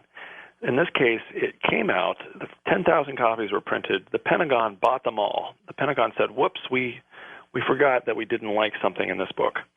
And so they bought them all to pulp them, to shred them. Very similar to, again, my old friend Jim Hatfield and the way his book on Bush came out in 99, and then suddenly St. Martin's Press said, no, we're going to recall the book. And they seized 25,000 books and burnt them on this sort of, a Nazi-like pyre of literature that is verboten and now will be burnt in a public atonement. And so his book, Lieutenant Colonel Anthony Schaefer's book, Operation Dark Heart, came back out, but the publisher had to black out huge sections of it. So in my book, I took the liberty of scanning and showing the reader what it's like to read this book, Operation Dark Heart, and you can see the two-page spread of, it's a random sample of the book in which there's just gigantic portions that are blacked out. Wow. So, yeah, and I felt this, again, was like a creepy way to be in this new America that seems to have forgotten the Bill of Rights, the First Amendment, the right to freedom of the press. So the Pentagon Defense Intelligence Agency didn't like Schaefer talking about some of his past operations because some of them had to do with Al-Qaeda. It turns out Phil Zelikow, the executive director of the 9/11 Commission, who was very close to Condi Rice and very close to the Bush White House, close to Karl Rove. He was effectively a puppet, and the whole 9/11 Commission was really a collection of puppets that were doing the bidding of the Bush White House. Phil Zelikow actually went to Afghanistan and interviewed Lieutenant Colonel Anthony Schaefer when the 9/11 Commission got started. And he said to Schaefer that what you're telling me is very important, and I want you to take my business card. I want you to contact me when you get back to the stateside and your tour of duty is over in Afghanistan. Because what Schaefer told Zelikow was that, we had pre-9/11 intelligence about Al-Qaeda. In year 2000, inside the Pentagon, inside the Fort Belvoir Land Information Warfare Center, we were tracking Al-Qaeda. We were tracking financial ties to Al-Qaeda. We had 4 terabytes of data that we were forced to destroy. Our meetings with the FBI were canceled by Pentagon top brass. And Schaefer doesn't say this, but to me it says that it's clear somebody was protecting the Al-Qaeda operatives. Schaefer, bends over backwards to say I'm not a 9/11 truther, and I bend over backwards to say he should be. I bend over backwards to say I'm proud to be a man who believes in truth, and that the truth has not been killed. The truth is alive. The truth resurrects the dead. The truth is this beautiful energy that's running throughout the universe, and every living thing, every molecule of energy, it has this essence of truth to it. And it's a truth that's compelling. And so Schaefer himself is he's a good soldier. He's doing the right thing. He's I think he's trying to please a lot of people right now. He's a frequent guest on Fox News about Afghanistan. And I would say, just be careful. Serve the truth first. And I like Schaefer a lot. He's a charismatic guy, but I wish he would kind of go a little bit farther and sort of connect the dots a little bit more. Because Dr. David Graham, that was his fatal flaw. He never really stepped back and saw the big picture and kind of gave up some of his mental illusions, the traps of the mind about America, the seductions of the mind, in which you think, surely I'm not feeling a giant elephant here. It surely must be a tree or something else. When clearly we need to call a spade a spade. Okay, you picked elephant. That's going to suggest to somebody you were bashing Republicans. No. I'm talking about the Aesop's fable of there's 5 blind men and they're all touching the elephant, and it's a snake. It's a snake. It's a tree. It's right, exactly. I got you. All right. Now, you have a chapter about Wolfgang Boehringer. Yeah, claims he met Muhammad Atta. Yeah, this is, again, up close and personal, because it was pretty personal. There was somebody in my last book on 9/11 called The Big Wedding who kind of tried to steer me. She kind of came out of the woodwork and said, I'm very close to certain parts of the SEC and the National Association of Securities Dealers, and I have some ties to FBI, and I can help you. And I was like, oh, okay, great. Good people that believe in the truth and want to help me. But she's somebody who I broke ranks with over this story that you're asking me to talk about. So it's pretty hot. I was running a cafe at the time called the Vox Pop Coffee House in Brooklyn, New York, and she was around, and this is around 2006, right after my first book was published, and she had been kind of an ally to me and helped. Her name is Lois, and something happened. She was helping to bring in an author who I still have a great deal of respect for, the author Joe Trento, author of Secret History of the CIA and some other good books. And we were doing an event for Joe Trento, and Lois was helping make that event happen. But at the same time, there was a Joint Terrorism Task Force alert that went out, largely because Lois had helped the FBI and the powers that be find out more information about a certain Wolfgang Boehringer. Now,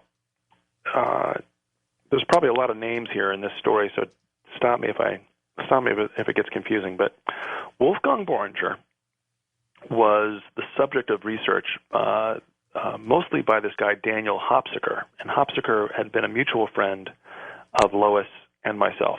And Lois had also kind of emerged out of the woodwork and said, I can help you, Daniel. I can help you. And so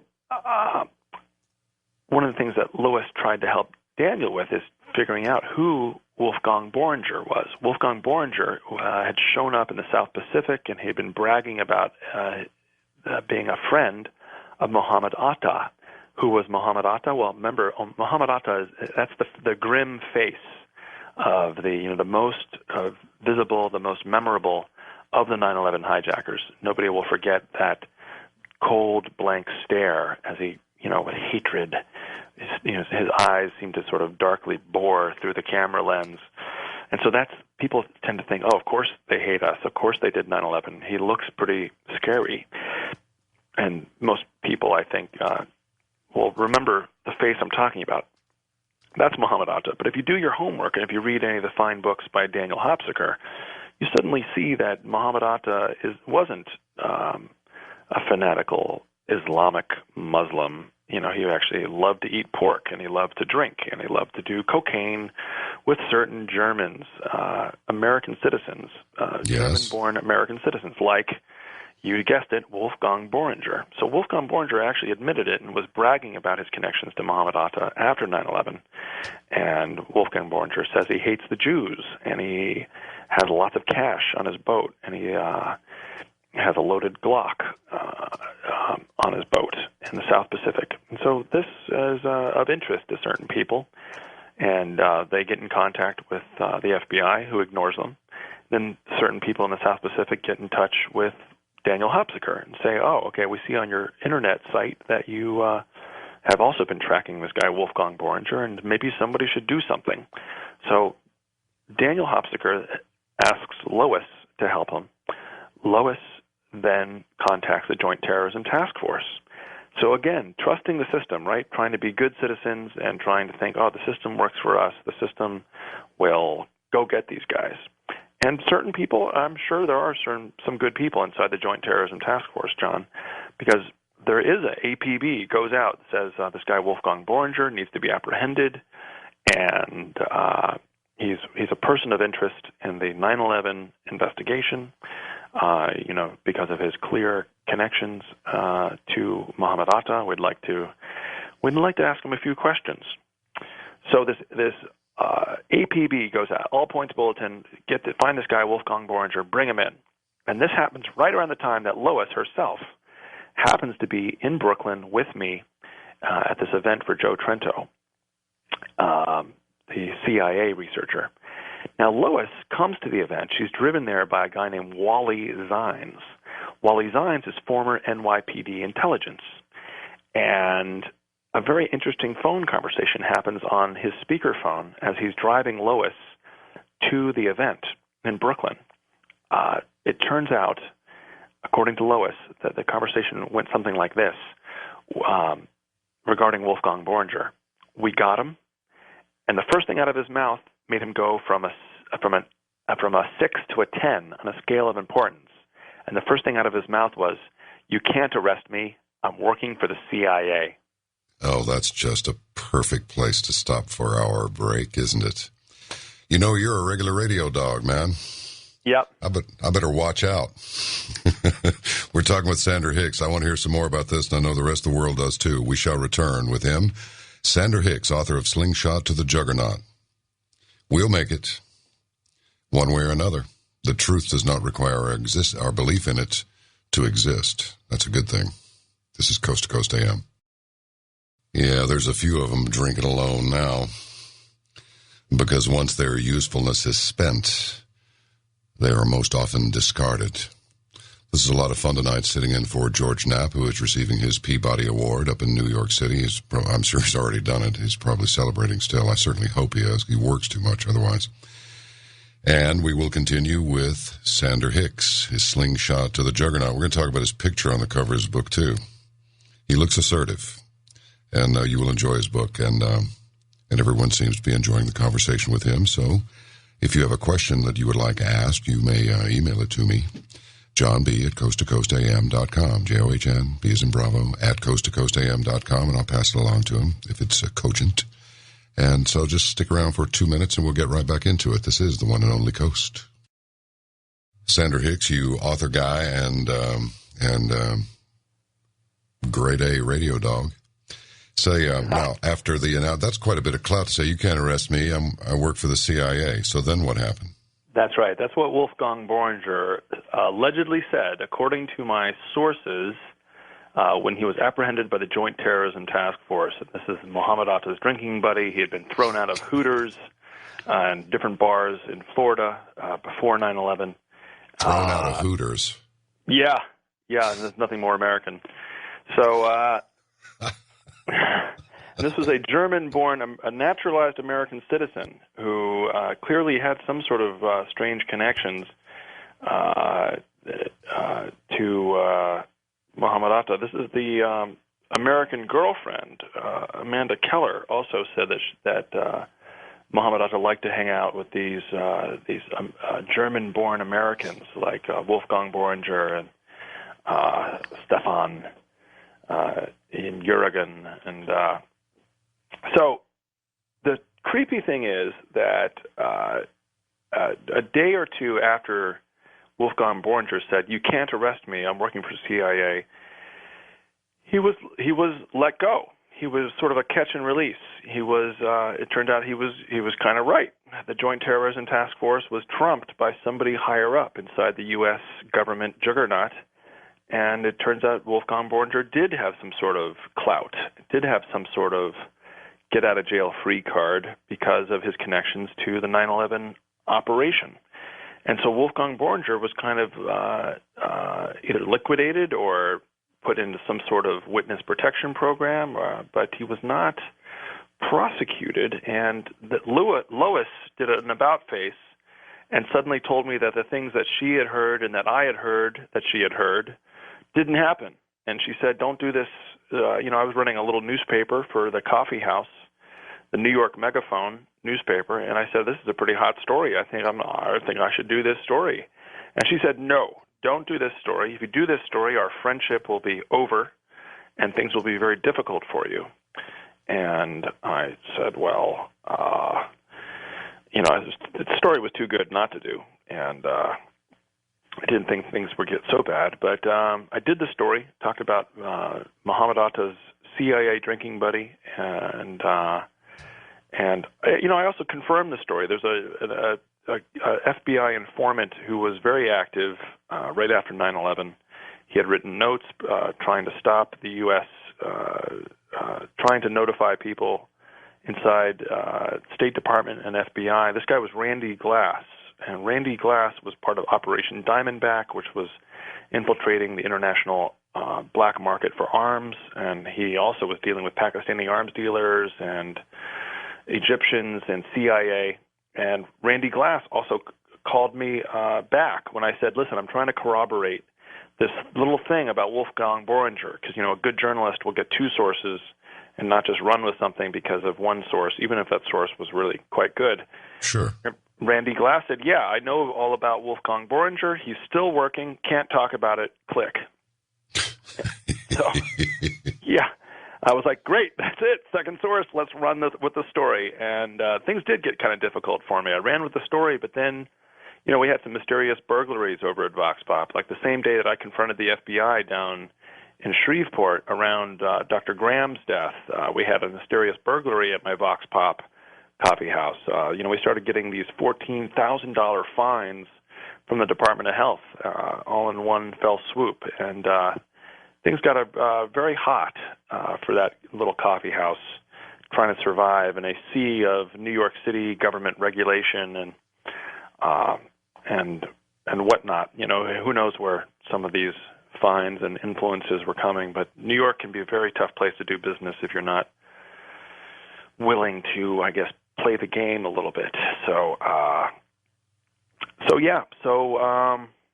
And you know what? I haven't been friends with Lois and Batuello since then. That was the ending of our friendship and our relationship. And I kind of had to stop and think, like, gosh, in 2004, when I was publishing my initial report on 9/11, my book, The Big Wedding, she really did kind of steer me towards looking at Muslims and looking at the Muslim Brotherhood, and really kind of steered me away from a conclusion that had to do with the CIA and the U.S. military juggernaut. And it's kind of like, I wonder, where did she come from? This bright, intelligent intellectual who says, I can help you. Let me help you. And you're thinking like, you're a young guy and you're on your own, and you're thinking like, oh, great, somebody's going to help me. But now I think, gosh, I need to be, next time that happens, I need to be a little bit more like, what are you looking for, and who are you working for, and why is it that you want to steer me towards concluding that the Muslim Brotherhood did 9/11, when really there seems to be something more to be said. Curiouser and curiouser. Yeah. Okay. Now, let's go to the let's go to the 9/11 event. Sure. No one can deny Rudy Giuliani was acting pretty creepy. He was acting very strange. There's a video on the net, has been there for years, and not only that, but there are also audio recordings, and that doesn't look like somebody just decided to slug it in there, or somebody doing a good Giuliani impersonation. What do you imagine? I've got a pretty good idea what his problem was and why he was acting strangely, but why don't you talk about it? Sure. And you're right. The internet and YouTube archives of actual news footage shows that Giuliani was walking uptown away from the site, telling Peter Jennings that he said we were set up at 75 Barclay Street, and we were told the towers are coming down. So we got out of there, and then the towers came down. So that's very interesting. Let's kind of rewind the tape there. We were set up at 75 Barclay Street, and we were told the towers were coming down. This is when all the New York City firefighters were still in the towers. The mayor was given some sort of foreknowledge that the towers were coming down. Now, architecturally, it's a complete anomaly to think that a steel frame structure would collapse due to any kind of fire trauma. These things were full of very thick steel columns. No steel frame structure in the history of engineering has collapsed due to fire, period. Usually the fires will burn throughout a structure, and burning out every single piece of plastic and paper and sheetrock and leave the steel structure intact like a skeleton. A charred skeleton, but still a steel skeleton. In this case, that certain powers that be were given foreknowledge that the towers were coming down. So the cover of the book, as you mentioned earlier, is me being apprehended by the police in Colorado because on a campaign event, the good people of the We Are Change Colorado decided to ask candidate Giuliani a few questions about his foreknowledge that the towers were coming down. I asked him a few questions about why he exported all of the steel so quickly out of Ground Zero. This is pretty hot forensic evidence, and a lot of it was really hot. There was molten steel down there for like 3 months afterwards. Giuliani himself admitted that there was molten metal. So if you look at the temperature at which steel will melt, it's nowhere near the temperature created by burning jet fuel. And so I'd love to hear your theory. What are your theories about what Giuliani was going through that day? I think there was a bunch of stuff going on there. Look, it's so screwed up. That's the thing. The expression that you throw enough stuff against the wall, something's going to stick, is like there's so much stuff being thrown against the wall by them that none of it's sticking. Yeah, I think everybody in authority, the top tier of authority, knew that there was going to be an event. Yeah, and Giuliani's own people were doing a bioterror drill that day. Jerome Hauer, who's another guy in my book, very creepy guy, was doing an anthrax-style drill called Tripod 2 down. It started the day before 9/11, and this is something that's been edited out of history, the 9/11 Commission report. 9/11 Commission took testimony from Giuliani that talked about having FEMA there the day before 9/11 and doing this bioterror drill, but they edited that out of his recorded testimony on the web. So yeah, there's but you know what? This is actually, John, something that we can take hope in. In the 2008 election, Giuliani was flogging 9/11 like a dead horse. Everywhere he was going, he was always talking about 9/11. It was like a thing that he was clinging to. It was almost like he was addicted to referring to himself as this so-called 9/11 hero. But the people, I think, got burnt out on it. The people were no longer buying it. All the anomalies and the creepiness of the whole Bush-Cheney series of deceptions, I think, was really wearing thin. And at that point, it was no longer something that somebody could base an entire political campaign around. And so Giuliani went from being the front runner for the GOP nomination back in 2008. A lot of people forget that. He was the front runner at one point, but his star quickly faded. And I think a lot of people realized he was a one-trick pony, and all he could do was talk about trying to have like this post 9/11 moment, but it just wasn't working anymore. And that's a good thing. You interviewed Giuliani's bioterror expert, Jerome Hauer, about his strange behavior. Yeah, another great coincidence that I think happened through a mix of good journalistic skills and maybe a little bit of divine intervention. But I just happened to find his phone number. I paid like $7 to an internet search engine that can find you somebody's phone number that's unlisted. Wow. And and email it to me. So for $7.50, I got the guy's phone number and waited until Labor Day. I think it was sometime around 2009 or 2008. Labor Day, and so he was a little bit lit. I think he was a little bit drunk, or maybe a little bit high. But I got him on the phone.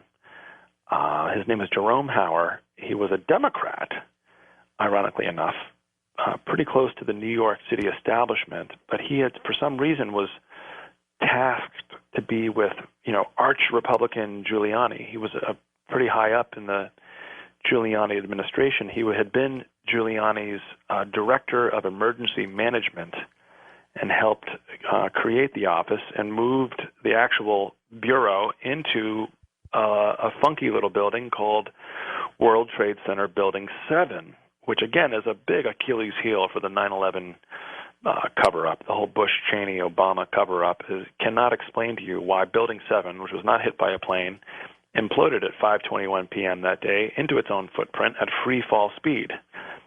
Even the U.S. government, the NIST report, admits that Building 7 fell at near free fall speed, and that does not account for what about the structural steel. All these columns should have been holding up this building, and so anyway, Building 7 again is a great way to get into 9/11. And if you ask questions about that, you start asking questions about other things. So. Well, the fellow who owned the trade centers was on there saying, "Yeah, we decided to pull it." Yeah, that's so right. I mean, Larry Silverstein said that. Larry Silverstein. That's it. Well, let me ask you this: just examining this for a moment, is the problem that they pulled the building, or is the problem that they made the building coming down the victim of the part of the? It was part of the attack. Is the problem that they lied about, or at least implied that Building 7 came down because of these attacks? I mean, yeah, you can't just obviously it's the thing it's the banana peel on the sidewalk. It's the soap chip in the tub that dropped them on their backsides. But what did happen with Building 7? I mean. Did somebody forget to set the timer correctly? It was clearly controlled demolition. Right. Period. Yeah. That's all it was. No, I think there was controlled demolition on 3 towers that day. And, I agree with you. Yeah, not just Building 7. And clearly it was a mistake that he told PBS's Frontline that we made this decision to pull it, and then the towers came down.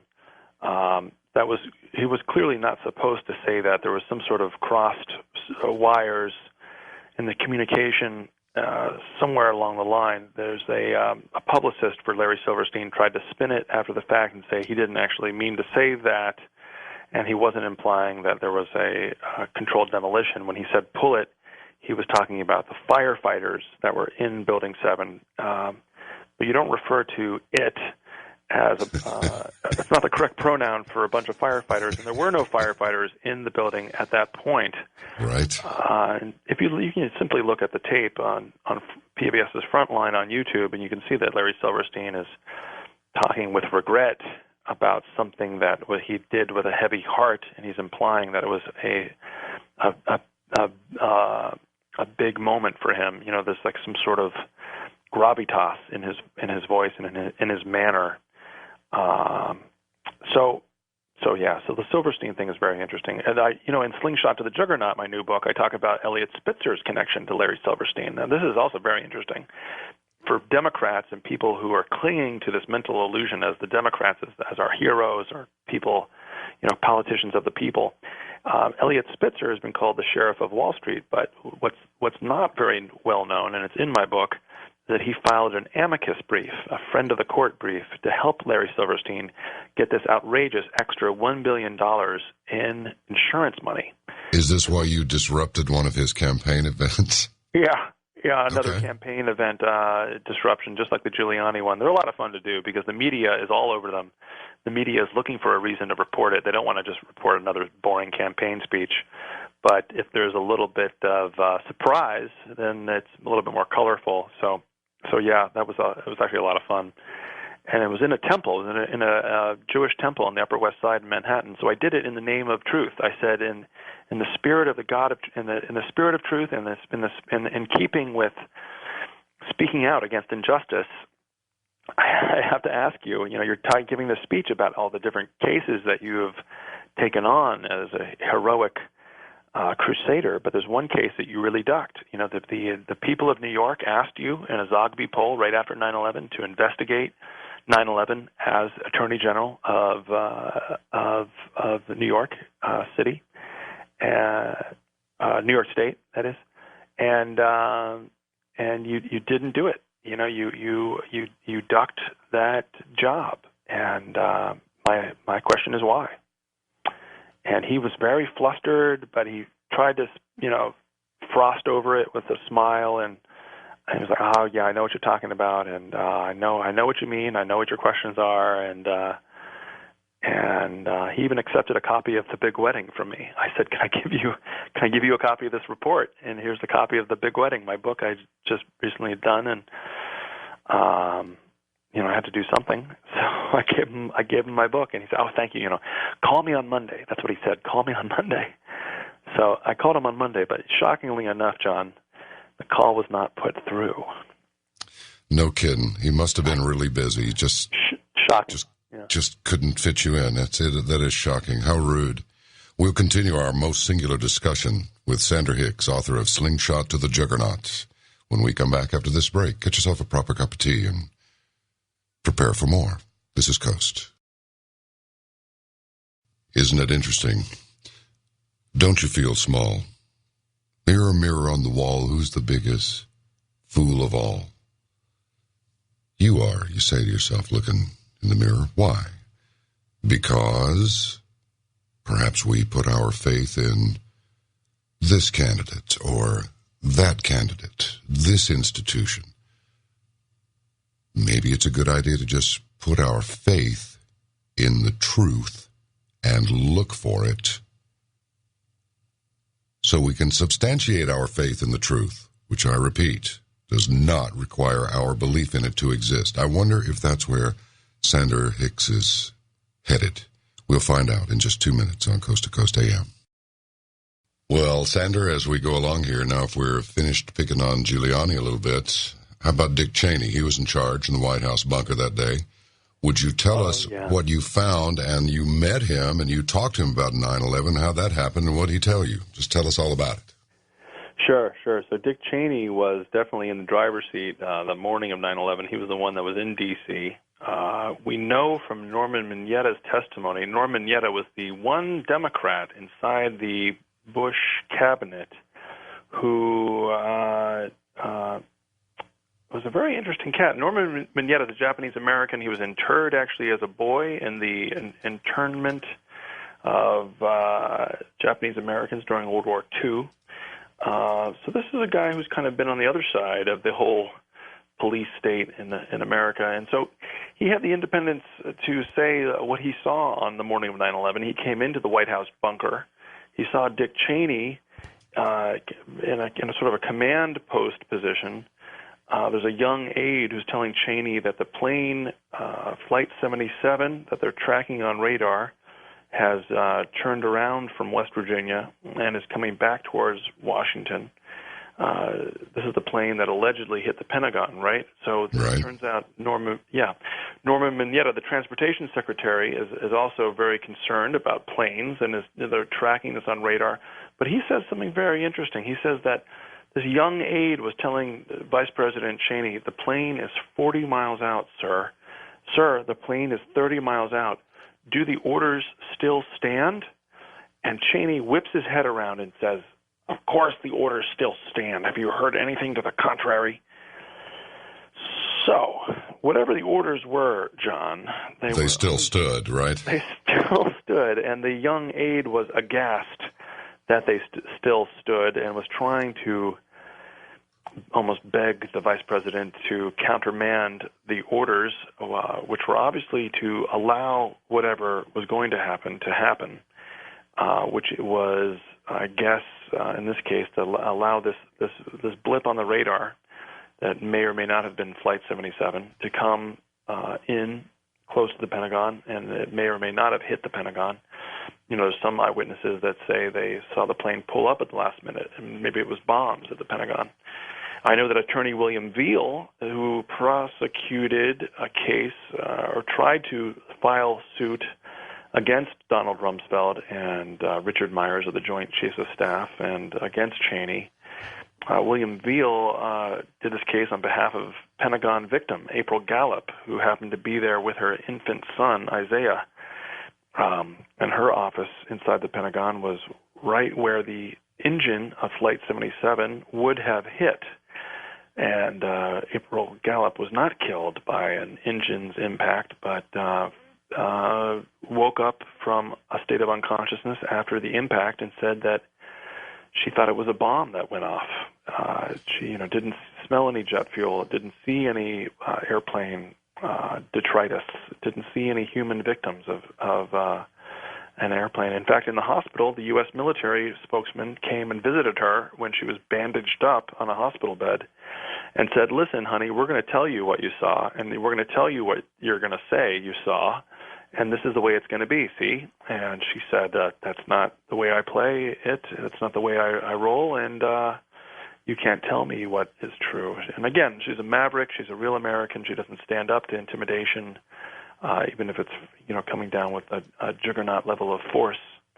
So it's another way that she's been vilified. The local Fox affiliate wanted to do a story on her, and the Fox affiliate got pressure not to do the story. They even admitted it to her. They said, well, listen, we wanted to do this story, but we're getting pressure not to do this story. So really interesting chapter in my book. In fact, the publisher liked it so much he wanted to move it up to the beginning of the book so that I deal with her case and some other legal cases trying to get the truth out about 9/11, because it really goes to the top, John. When we talk about Cheney, we're really talking about the guy that was sort of president there for 8 years, the guy that selected himself to be the vice presidential candidate, and then kind of, I think, had the connections and a deeper level of political intrigue to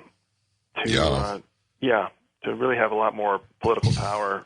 And one more time, what was her name? One more time. Her name was April Gallup, like galloping horse. Mm-hmm. Yeah, I've heard this one. And what's become of her? Well, I'm not really sure where she is right now, but she's she's spoken out a little bit here and there. Tried to the case did not end well. They lost in a California circuit court. Her attorney appealed it, and the appeal went to New Haven, to the Second Circuit, I think it is. the appellate court, right? Well, that means it's the Court of Appeals. And it's a 3-judge panel. Now, you're going to love this part, John. One of the judges was named Walker. Now, you're thinking, where have I heard that name before?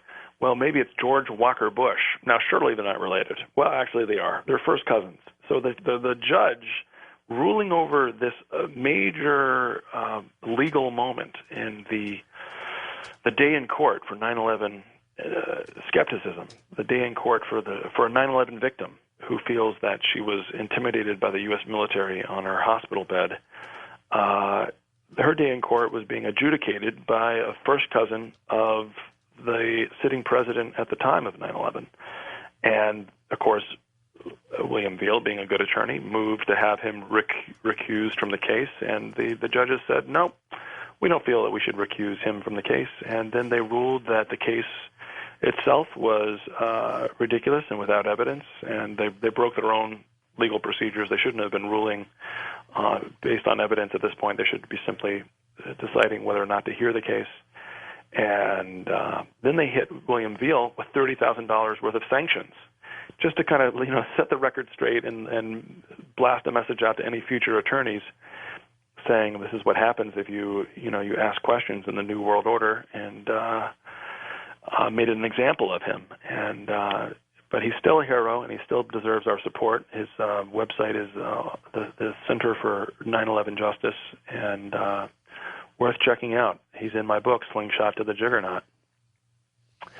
So you also asked me about Cheney, about meeting Cheney. So what I did was I infiltrated a Republican fundraiser. I dressed up in a suit and tie. I got in line to have my picture taken with the Dick Cheney, and I said I had a copy of my old book on 9/11 in my pocket, and which I might have whipped out if I was totally suicidal. But I didn't whip out the book. I simply got in line, shook his hand, and just as the camera was, the shutter was snapping, I said, hey, what do I say to all these people who keep on coming up to me and saying that 9/11 was an inside job?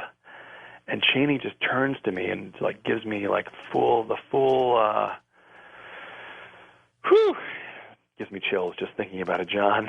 Gives me the full kind of body, almost like a body blow, an invisible body blow. Look into the face of the dragon and despair. That thing. Yeah, right. The cold, artificial heart soul of Cheney. He just turns to me and he says, just look at the evidence. It's not true. And it's kind of, and for a second there I was just like, oh my God, Hickster, way in over your head on this one. And, this is the kind of thing you might not want to respond to for once. With Elliot Spitzer, I kept up the dialogue. With Jerome Hauer, I kept him on the phone for 40 minutes. With the Shreveport FBI, I kept on talking about David Graham until the Shreveport FBI said, call security to the receptionist. But this one was just kind of like, man, this guy is he seems like he's actually partially dead. He seems like he's gone through so many heart attacks and strokes. You could sort of see through his skin. His skin was sort of semi-transparent, and it was really strange. It was so cold.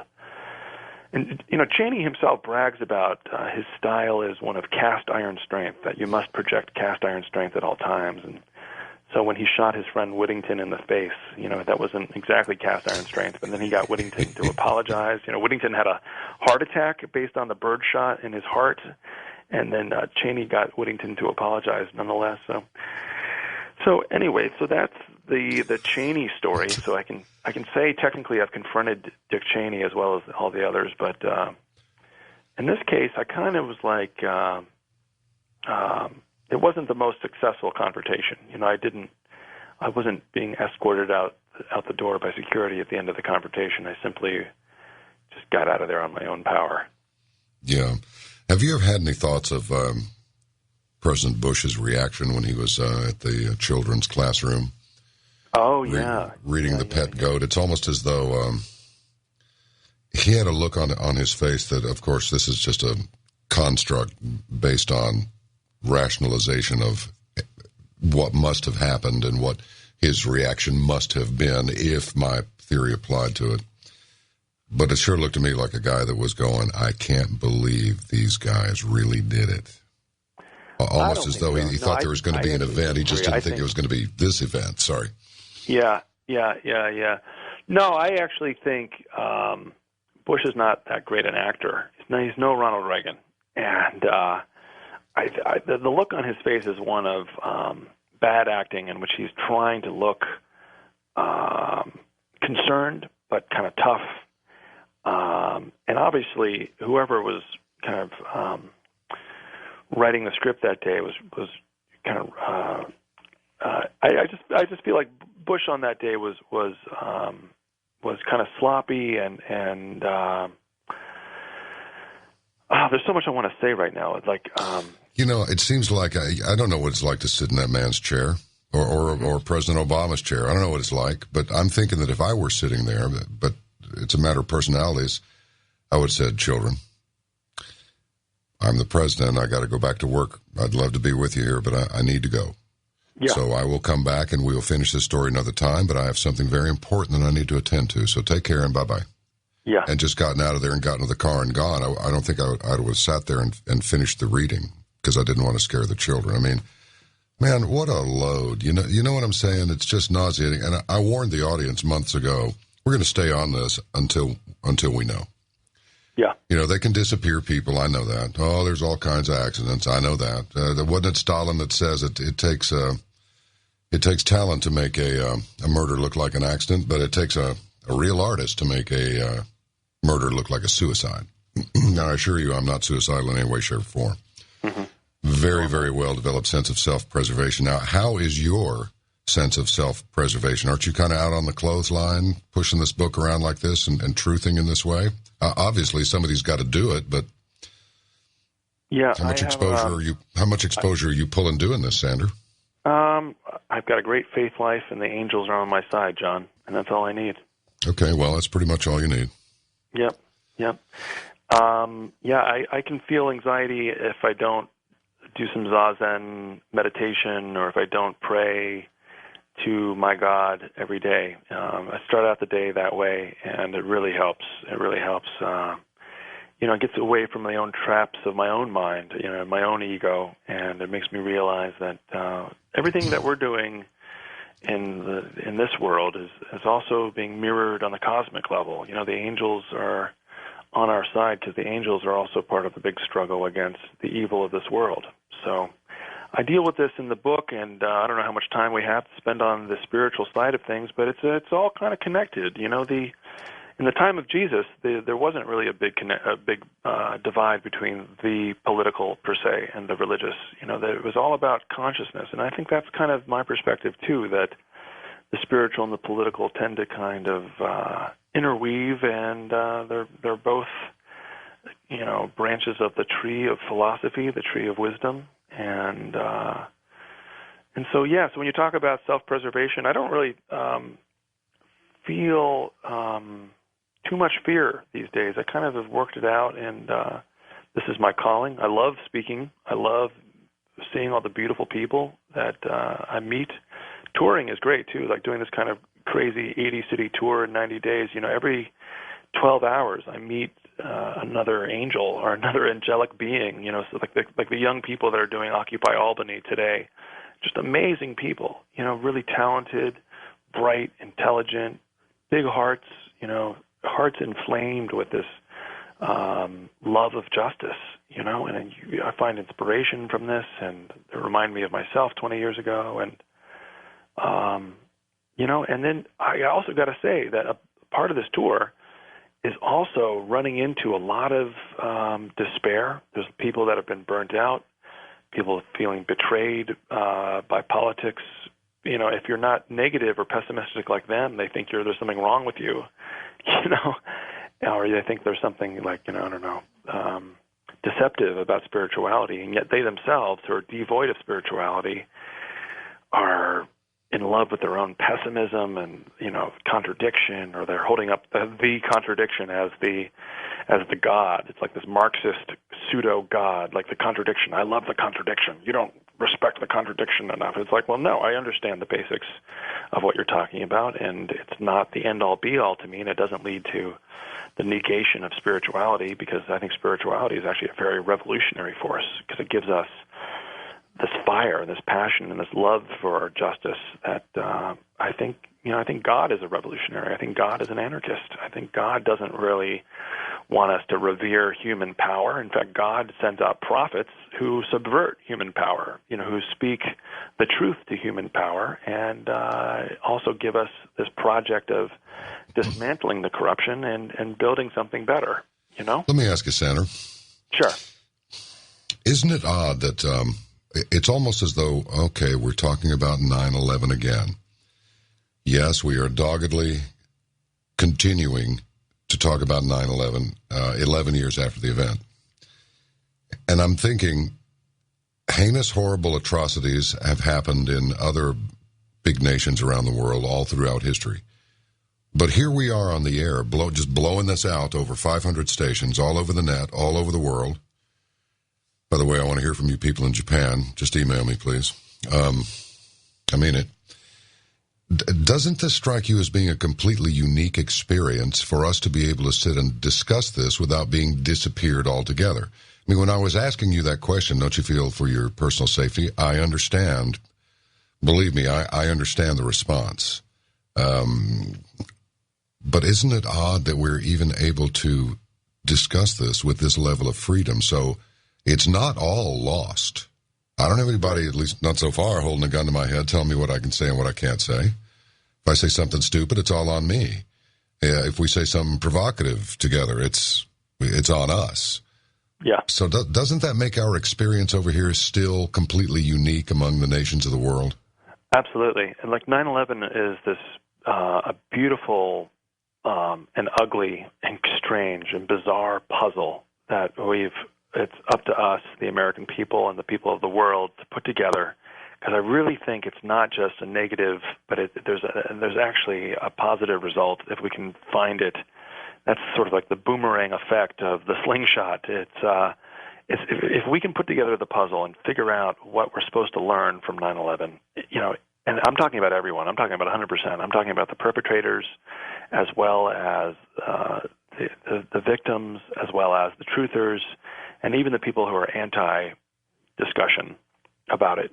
It's up to all of us to put together the puzzle and figure out that it's not just a negative and it's not just a cover-up, but there's a path to peace, that if we can once and for all take this mother of all spectacles, mother of all causes of war, and say it was clearly a fabrication, it was clearly done to us for the sake of war and for the sake of violence and plunder and profit. Therefore, it looks like the positive effect is that war itself is obsolete, you see? Yes, I do. We all know that when you wage war, you're actually waging it on yourself. We have to take a little break now. I'll tell you what, 2.5 hours has gone by just a little bit too quickly for my liking in a conversation like this with someone like you. And we appreciate your being here.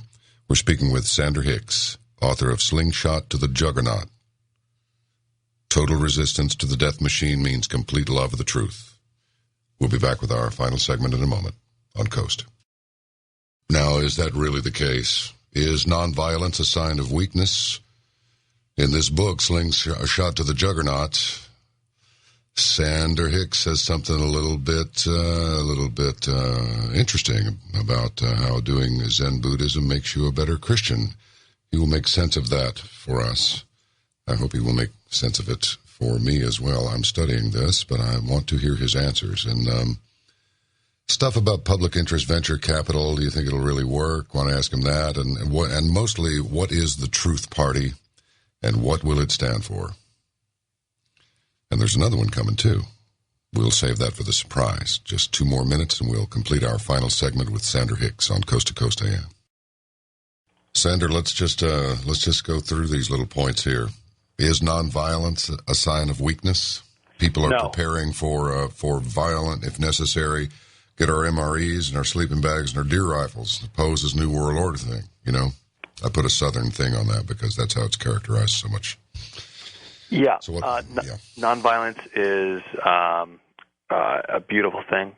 Gandhi called it truth force or soul force, putting a positive word behind something that is a very positive action. It takes a lot of guts to embrace the idea and the practice of nonviolence. It took me a while to figure it out, John. It's not like I'm just preaching. I've also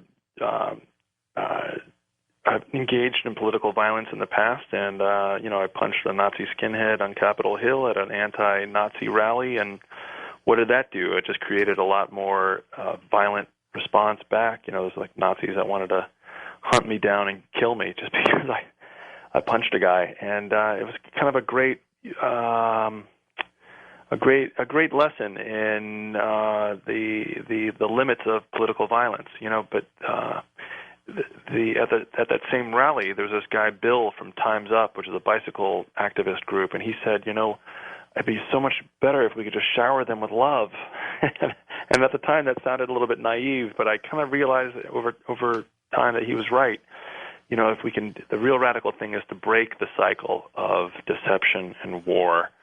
And the truly radical thing to do is to realize that, we've got this calling. We've all got this calling. People on the left, the right, people beyond the left and right, we've all got this calling to figure out how to talk to each other, how to learn from each other, and there's a chapter in Slingshot to the Juggernaut all about Gandhi and from a kind of a punk rock revolutionary perspective, and what I thought Gandhi was all about and what Gandhi actually is all about, and so I'm inspired by how confrontational and in your face Gandhi really was. He was very anti-colonial, very anti-imperialist, and he just wasn't. He was also very spiritual. It's a spiritual calling that kind of is a blend, or the call for nonviolence is actually at the essence of all the world's religions. It's not a new religion, and Gandhi didn't start a new religion. Instead, he said that the truth of nonviolence is already at the heart of all the world's religions. I see. Did I answer your question? Is that? Well, I think you did. Now, how do we transition from that philosophy into the Truth Party? Okay. And the future U.S. that loves the truth.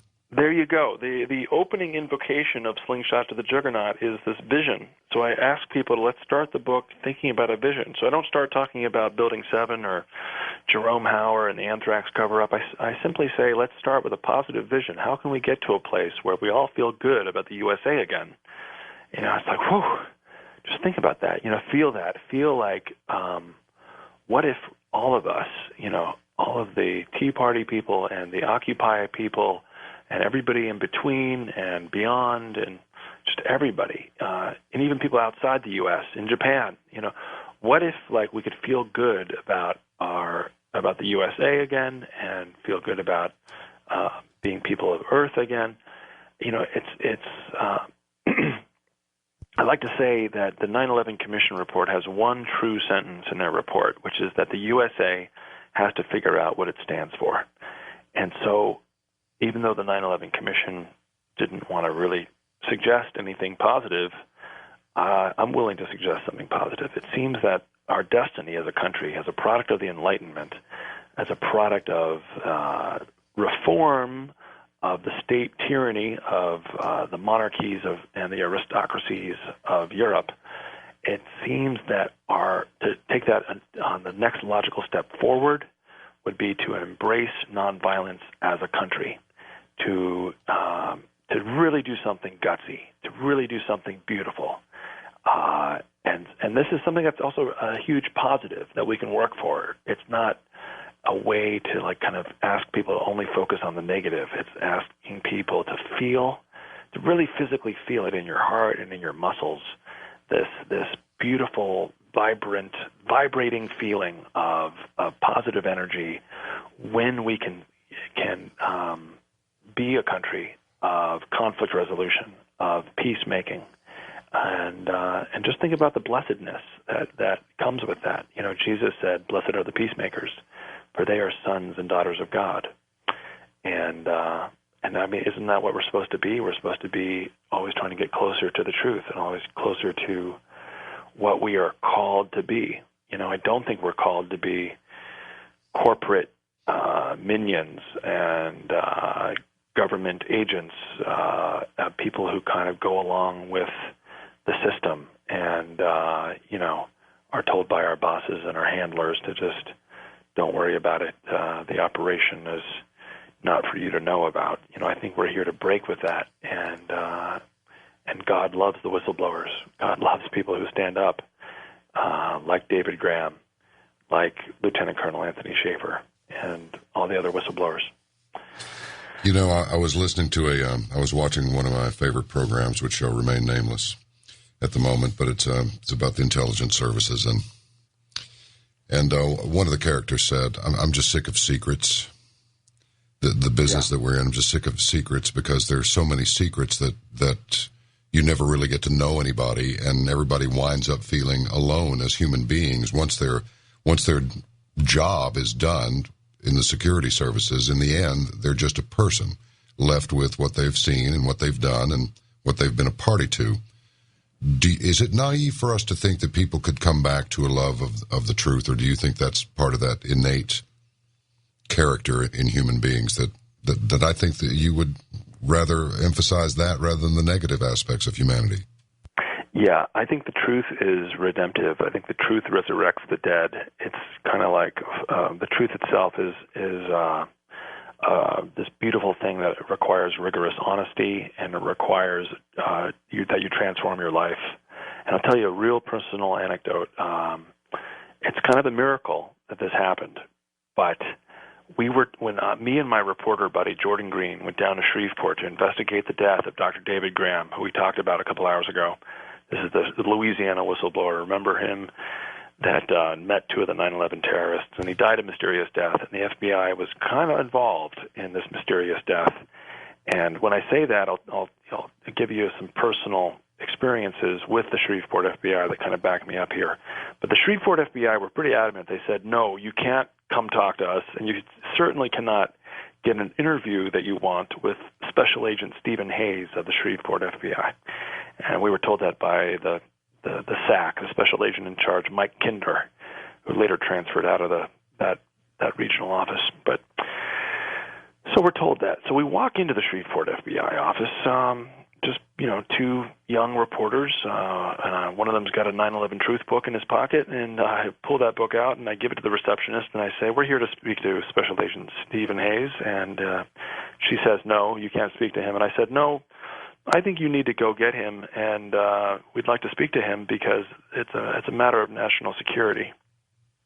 Actually, no, we were I think, asking to speak to the Special Agent in Charge, Mike Kinder. And she said no. And so I said, "No, it's a matter of national security." And so that made her get up and go to the back. And this agent comes to the window, and we look down at his badge, and what does his badge say? It's Steve Hayes, the agent that we really wanted to talk to, and not his boss, Mike Kinder. And so you're asking me about, do people really want the truth? Well, this guy obviously needed something because he was really angry, and his body at one point was kind of vibrating. Only a year ago, Graham had died. So it was kind of like the body was still warm. That Hayes may or may not have been involved in this guy's demise. This mysterious poisoning of this whistleblower who met two of the 9/11 hijackers. And Hayes was very strange because the FBI had said earlier in public statements that they had not met with Dr. Graham before 9/11. And then in person, Hayes kind of spilled the beans a little bit, and he said, "Yeah, I did meet with him, but it was only to discuss an investment that Graham wanted to do with this mysterious Pakistani." And, we knew exactly what he was talking about because that's consistent with Graham's own story, that he met this 9/11 terrorist handler through discussing possible investments with him. And so it was kind of great that, in person, the truth comes out. So this guy, Hayes, was kind of like the last man standing. His partner, Special Agent Spoon, had quit the FBI right after this mysterious death of Dr. Graham. And like I said earlier, the boss, Mike Kinder, transferred out of that regional bureau and went back to, I think, Washington, or maybe he was recalled back to base This operation didn't exactly go perfectly. You know, the FBI was really scrambling. They were telling the media that maybe Graham killed himself, when really nobody in Shreveport believed that. Everybody else said it's mysterious, and Graham was in fine spirits when he suddenly was poisoned in Memorial Day 2004. So it was a chance to see the humanity of people. Gandhi would say, don't think of the people who oppose you as your enemy, because that's sort of a mental trap. You know, it's very Zen influenced what Gandhi was saying, that the whole notion of enemy is a mental trap. This is a human being. He's not perfect. He's not demonic. He's not monolithic. He's a human being just like you, who's got flaws and virtues. And in this case, this guy was really wrestling, I think, with his experiences, and probably was having a crisis of faith in his employers and in whatever government agencies were calling the shots in how to handle Dr. David Graham. So it was a real spiritual moment, because going down to Shreveport meant working with these mega-church Christians that Dr. Graham had been a part of, and praying with them and really asking for the Holy Spirit, the Spirit of truth, to guide us and to help, kind of be over us as our guardian, because we knew that we were confronting something that was pretty strange and at times evil, but also very human. It was the people in power who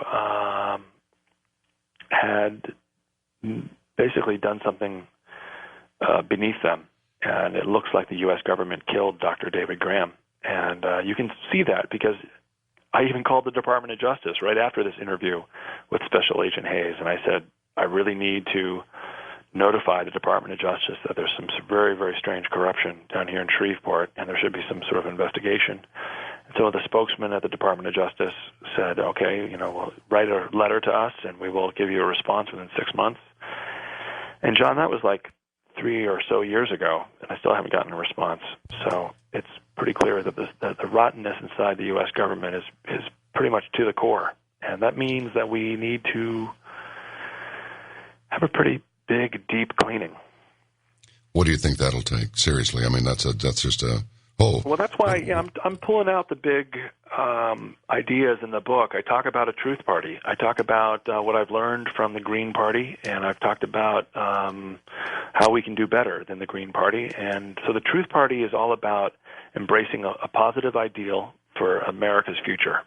So there's ideas about violence and nonviolence, and the spiritual path, but not a religious path that's didactic and has to do with maybe your bad experiences in religion, which is, it's a human institution and it's going to have flaws. But the spiritual path, which is, I think, a healthy step away from the human ego, and just maybe a dialogue with what's good about religion, and it has to be a part of what the party is all about. Because I think that without a spiritual path, people tend to divide into sects, but we need to find some universals that can unite us and keep us talking to each other. So this is an attempt to kind of create a culture of compassion, of good listening skills, a compassion of teamwork and cooperation, so that the party can be based on something real and substantial and eternal. And with that, then we get into ideas about public interest venture capital. How can we create economic models that are about using what's good about capitalism by, at the same time, getting rid of what's corrupt about capitalism?